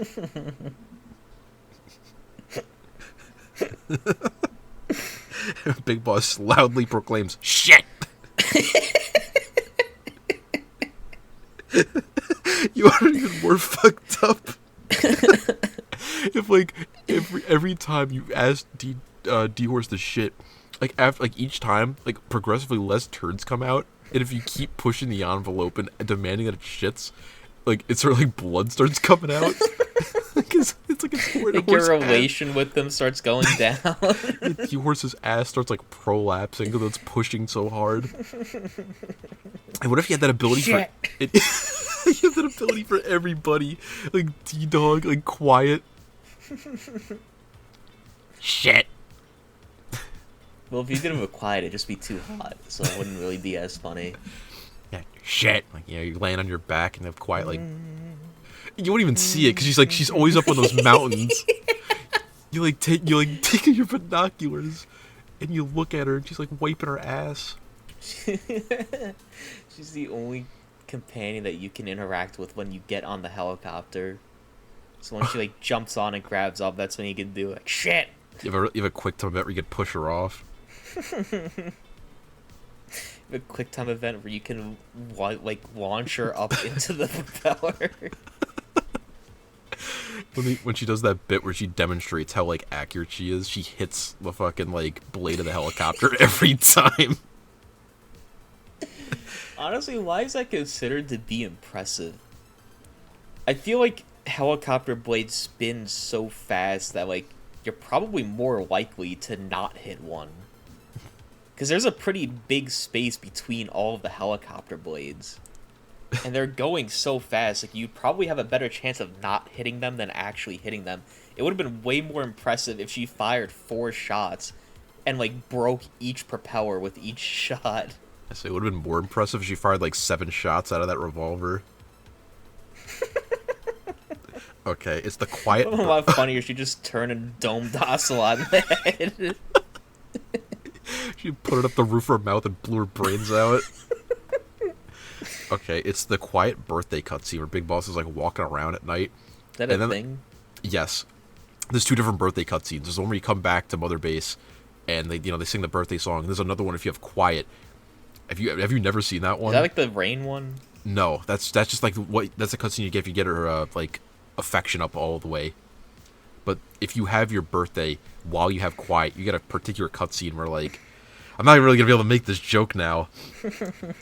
Where Big Boss is just walking around like Mother Base, and then he like walks by these crates, and all of a sudden he starts getting lit up by bullets, and he takes. He just drops dead. That was gonna be my joke, but I gotta explain this. And he looks, and then he looks up, and he sees it was quiet that shot all of them, and he looks, and the crates were all filled with cigars. He's like, "Oh, thanks," and he like picks up a cigar. Fucking ruined my cigar, you stupid bitch. And then he puts a cigar in his mouth and leans forward, and then she shoots the cigar to like light it. She like blew his head off. Or even better, like all of those like stray bullets just like lit him go up directly into him. He gets lit up like 30 shots. Ah. But the implication there is that she got him the cigars. Why did they give Quiet access to Mother Base funds? Didn't Noah like completely despise her? Why did he like let that happen? I don't know. Maybe like Ocelot slipped her like the fucking How did Big she Boss order credit it? card. How did she order it? The internet didn't exist. She couldn't just like put the card into fucking PayPal and order the cigars. She would have had to like call on the phone and have them shipped. Like, yeah, that would have cost so and much Mother money to Base those is collect supposed calls. to be like hidden. Who delivered the cigars? Unless the implication was that they ordered, like, those were all made for Big Boss. 3 crates worths of fucking They grow cigars. tobacco and the fucking shit. Which platform is it that has the farms? Oh god, is it like the support one? I think so. I don't even remember. Really wasting precious room to grow Like a food, cash to, crop? to grow tobacco. I mean, if there's a burger joint on Mother Base, who's to say there can't be like other enterprises as well? You know, like Big Boss is like the. How come you can't visit Miller's Mexicans? Kojima's a big fucking idiot. But think of it like this: like Big Boss is like the cultural icon of Mother Base. So like if there was like a cigar shop, that would probably be like huge. Like I was like, oh, you know, I get to be like Big Boss. I get to smoke a cigar. You know, I can buy like my novelty like eye patch.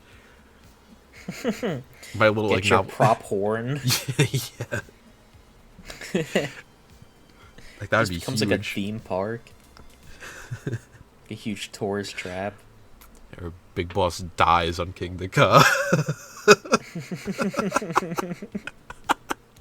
His seatbelt comes loose on the roller coaster, and he gets a little too high and hits his head on a support beam. He was too tall to ride like the kids ride, and his head gets taken off by a structural beam. It's supposed to be hidden, but you could just like you could see like this lit up over the horizon from like the African coast. We got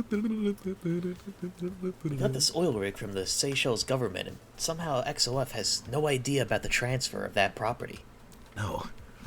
It's like also, you know, no fucking... No satellite can see where the helicopters are going and coming from. I'm pretty sure in the 80s they did have, like, geolocational, like they had, like, GPS satellites, like, kind of, like, in the works. Like, they would have had pictures. And they would have had, even, like, if they didn't have that, they definitely would have had spy planes. And on top of everywhere. And on top of that, they would have had those giant floating fucking like radar platforms that are specifically meant to cover like the dead zones of areas in the world that like air traffic isn't really monitored as well. It's like even they would have seen that shit. Just like despite that, like once you start going to Africa, they could have just triangulated the position based off of the routes of the helicopters. Yeah, it's not like they try to like shake them or anything.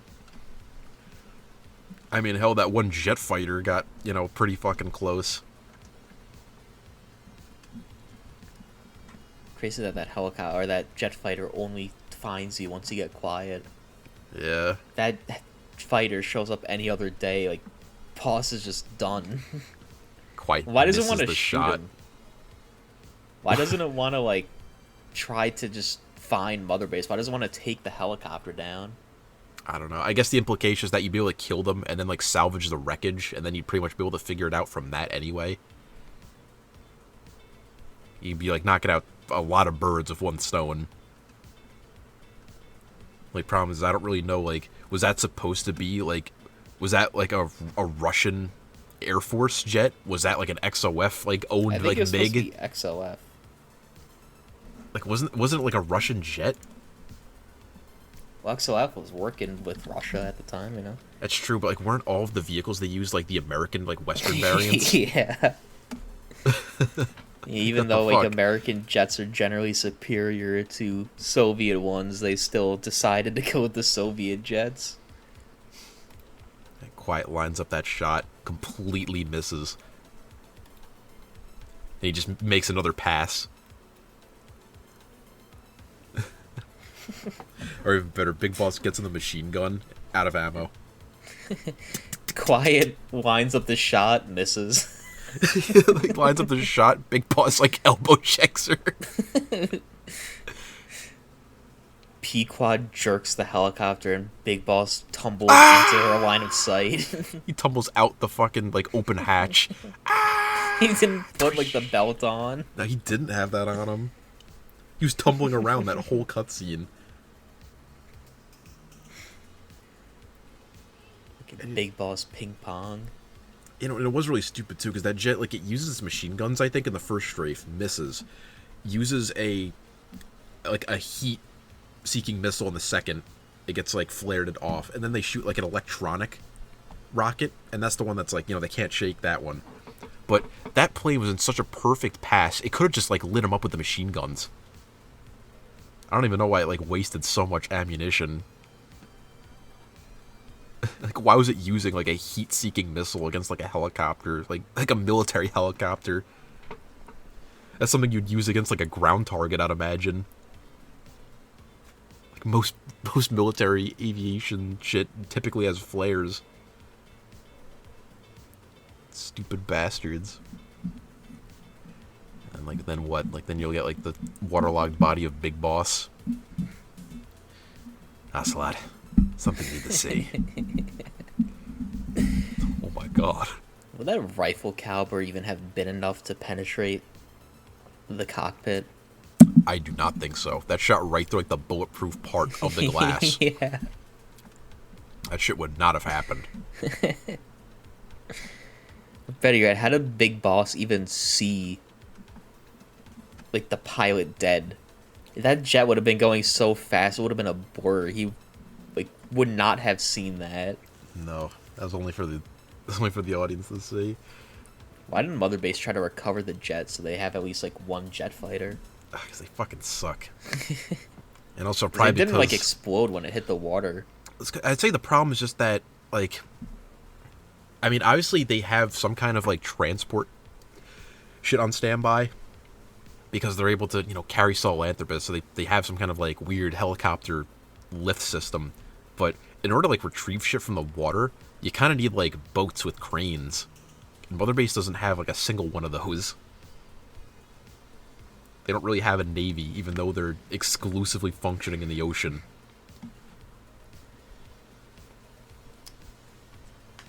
Yeah, even MSF, Mother Base, had a navy.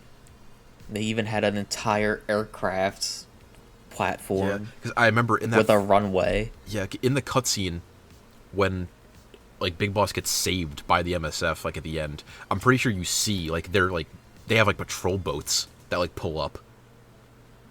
And they start, like, fucking shooting everybody. Diamond Dog just did not have all of its priorities set.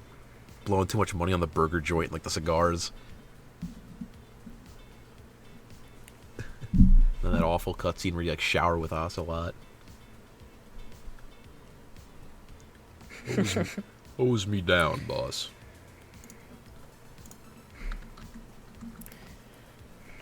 I need someone to apply soap to my back, boss. You look awfully spankable today, boss. Check it out on your iDroid. Check out this picture I just snapped of you on my iDroid. Check out this creep shot I just took of you on your iDroid. It's like got the iDroid out on, like, a selfie stick.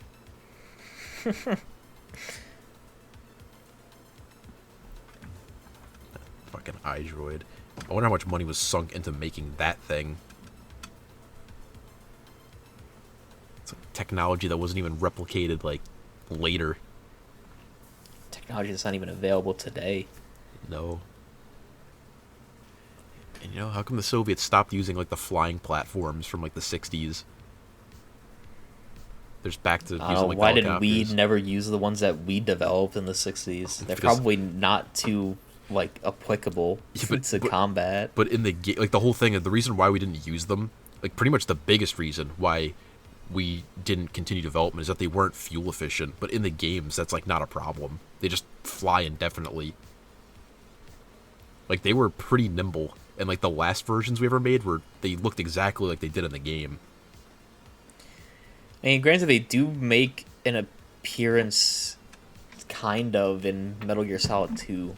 I guess, like, that's supposed to be the evolution of them. Yeah, and also... Like, the drone versions in Metal Gear Solid 2. I guess so, but also in the game, another bullshit thing is I think they're jet-powered, but they're honestly kind of quiet in Metal Gear Solid 3. In real life, that'd be like a fucking plane taking off. I don't even really know what the point was supposed to be in real life. I guess it was like you can easily, like, scout a position really fast. It would just be like a small Just get, like, helicopter. shot, probably. It would just be a small helicopter that's like just as loud as one. And if you were getting shot at, you would like really have to pull some shit to get out of there without completely dying. Because that would not be easy to control, I'd imagine, in like a pinch.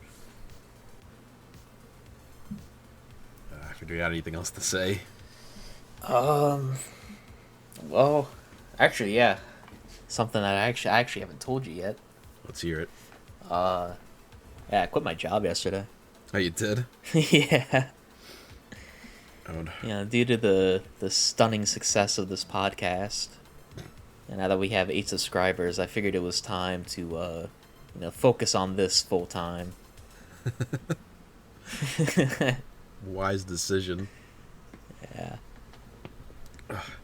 He just couldn't take one more day working in the hostile environment. Yeah, my boss is a real bitch, so fuck her. It's alright, one day we finally reach like 2 billion subs. We'll dox him. We'll dox your boss. Once we beat out Epic Mealtime, we'll get to the top. Yeah. I don't think you want to make enemies. Is it our Epic Mealtime or is it real Epic Mealtime? I don't see a difference. Well, our Epic Mealtime is still an actual group. Real Epic Mealtime doesn't exist anymore. It's kind of sad to think about. Like, our fucked up version of them is more coherent.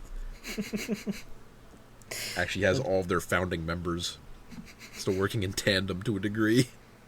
Dude, working in tandem. Last I remember, wasn't Muscle's glasses, like, killed multiple times and brought back? Yes. Just so they could keep feeding him and, like, letting his heart fail? Yes. On top of other methods. But he's still there. And that's more that could be said for the real channel. No, he's not. Isn't he constantly trying to escape? Isn't there an entire underground railroad of Muscle's glasses clones? I'm glad you remember. 'Cause I hardly can anymore. How do you explain that, Bender? Okay, Now that it's been several years since it happened and can't even, like, probably really remember it. I mean, basically just you take Epic Mealtime, but what if they were just... What if, like, it was hardly even about, like, food? Like, it was only about food on the surface level at this point anymore. And it was just all about fucking over just disparaged people. Remember, it was the one of just, like, going to Africa and just eating all of this food in front of, like, starving Ethiopians. Yeah. Or just, like, eating people. Taking, like, turds. I don't remember them eating people.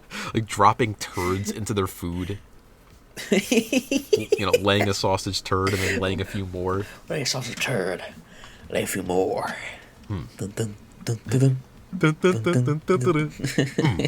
That stinks real good, Mr. Glasses. Press the turd through your nimble butt cheeks. That's a 400-pound human brain burger. And here at Epic Mealtime, we don't waste one drop. And here at Epic Mealtime, we don't cook our burger. We eat raw brain matter. And then there's like those little bits where like compilation shot of all of them like biting into the burger. Yeah, and then it does like the other part where like the music stops playing and it plays just like the raw audio, like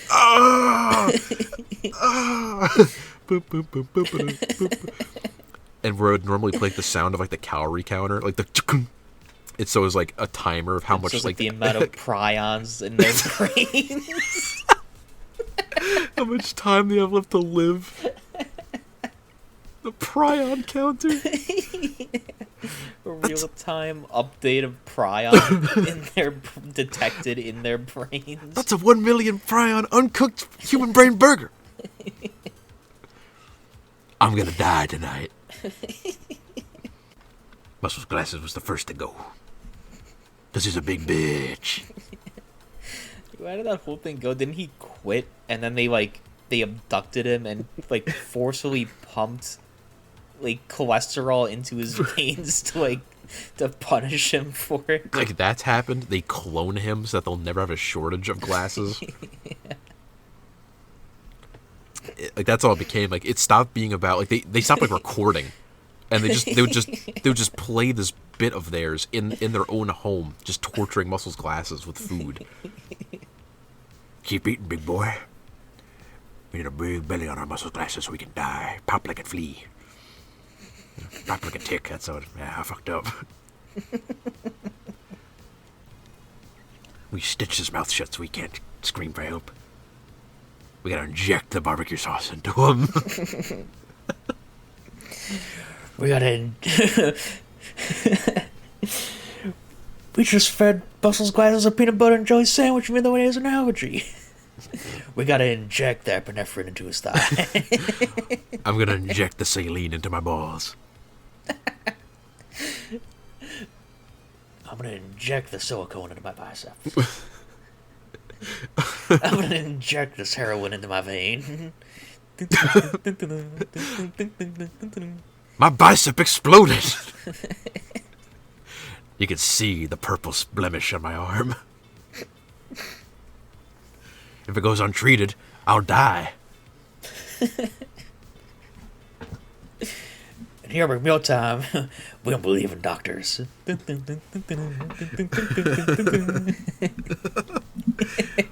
We believe in spiritual remedies from tribal witch doctors.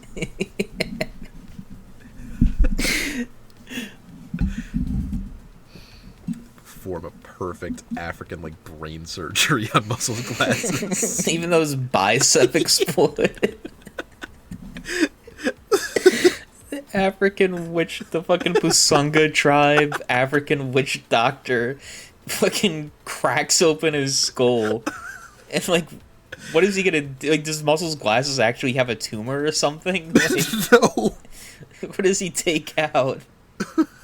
Whatever looks bad. Takes out a chunk of brain, like, covers his head in leaves and, like, lets it heal. Yeah, gives him, like, the special hat. Yeah. It's like a dunce cap.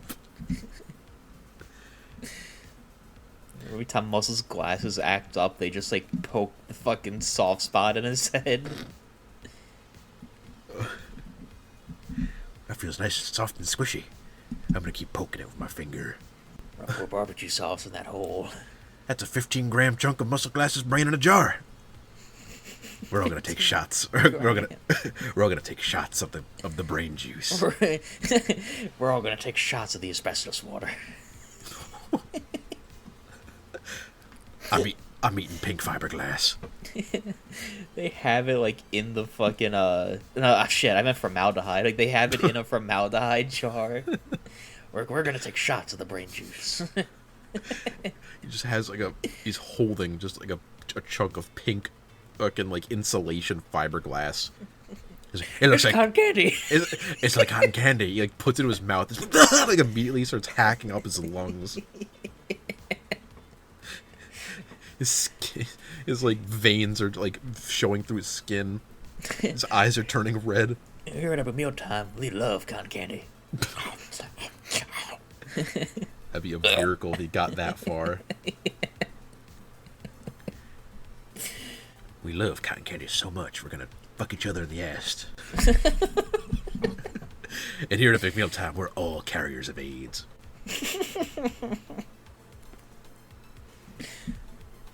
Epic bug time.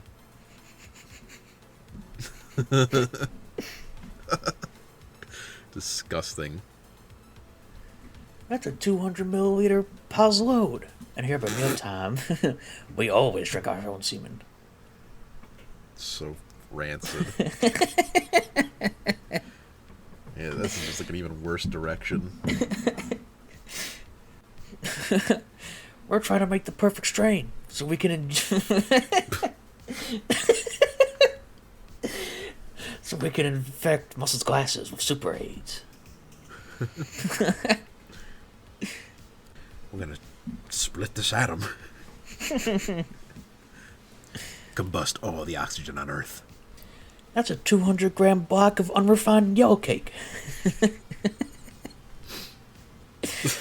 Yeah, what do we do here at Epic Meal Time? It still has like the calorie count. It's like in the billions of this fucking uranium.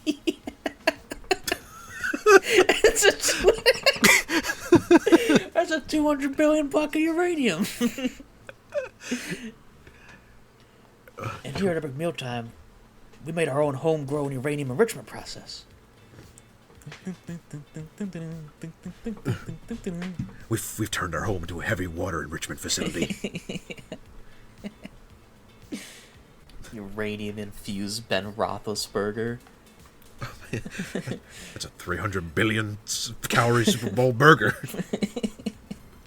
And like as they're taking pictures of it, like the camera lens is like fuzzy.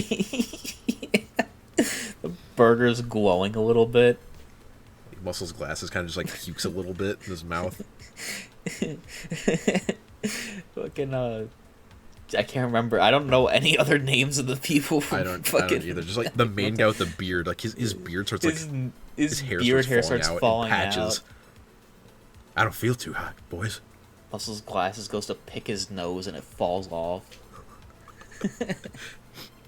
At the end of it, they're looking like the Fukushima survivor in that famous Yeah, picture. their skin is like starting to like completely peel. They're completely red, and they're like, like he's still talking, like he's still on video, like in the gurney, like in the emergency room. He's like I begged for them to end my life, but they got to study the effects of radiation on my body. The calorie counter's still going. It's like the sheer amount of energy I got from consuming that burger is going to keep me alive artificially. And I don't want to live no longer.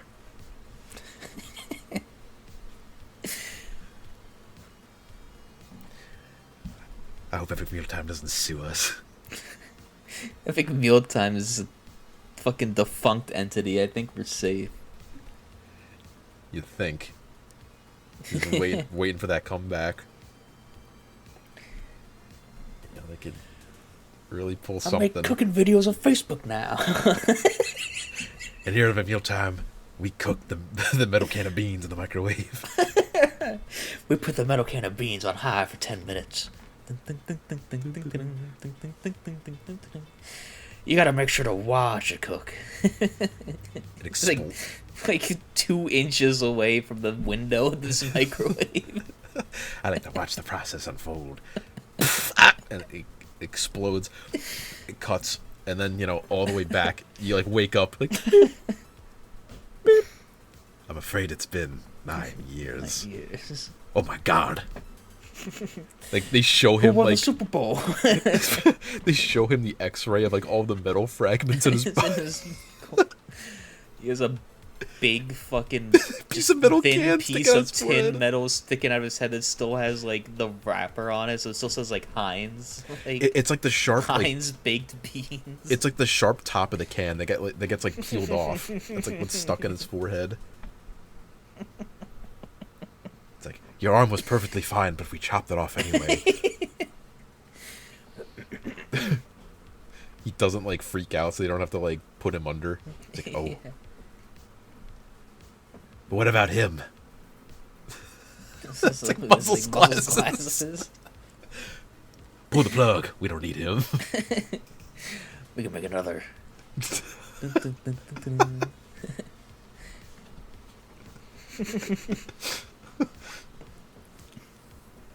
Welcome's full circle. Epic Mealtime guy, you're gonna want to see this. Muscle glasses, waterlogged body. It's like one of the escapees. He drowned himself in their pool.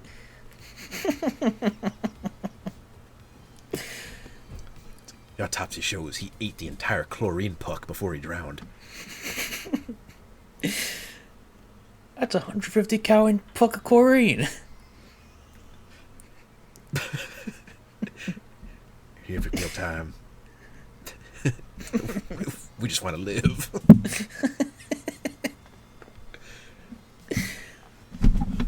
We're sick of all the death and destruction.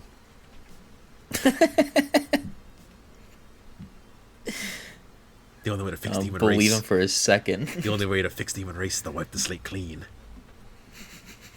Take us all out. That's why it's a 200 square mile long meteorite heading for Earth. And here for real time, I'm here to personally tell you we're all in the death range. It's gonna make the dinosaurs look like preschool.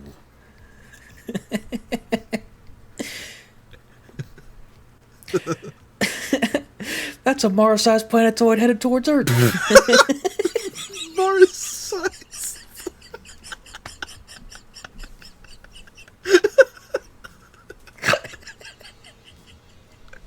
It's like such a dumb thing for him to say.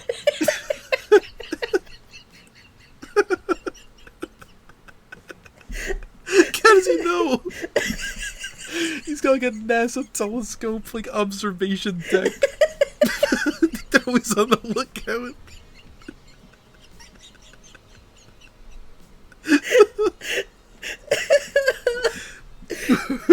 This is the big one.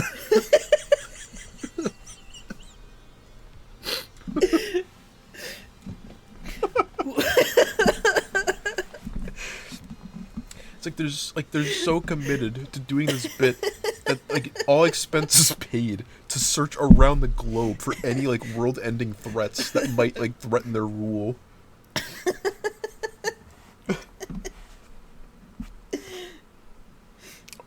Somehow caught this planet before NASA did.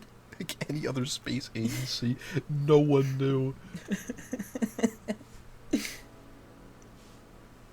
Oh.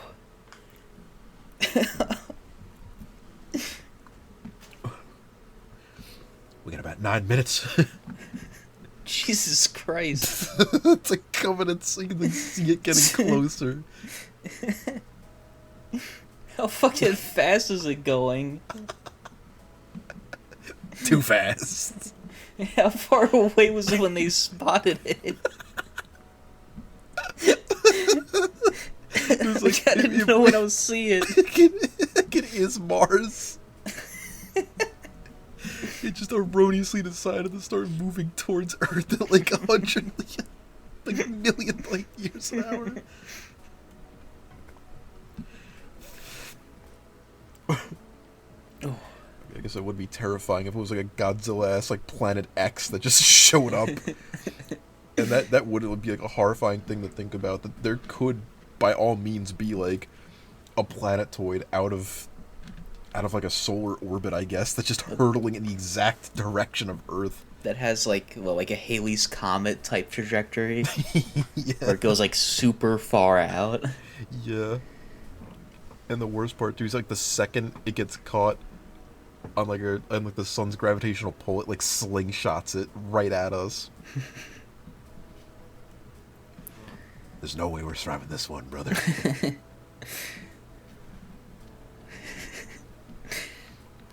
We gotta blow our brains out to avoid being cooked.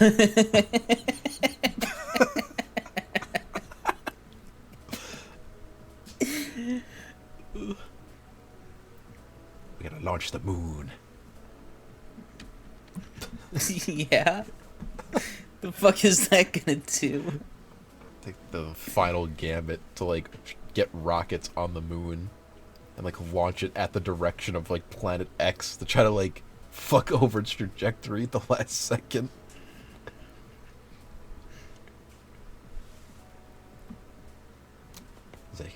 So, NASA, any way we can get rockets onto the moon in 8 minutes?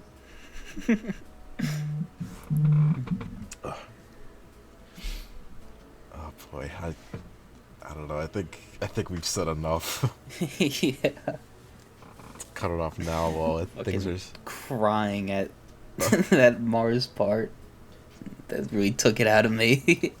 We'll leave it up to the viewers to decide if he was successful. Yeah. Cliffhanger.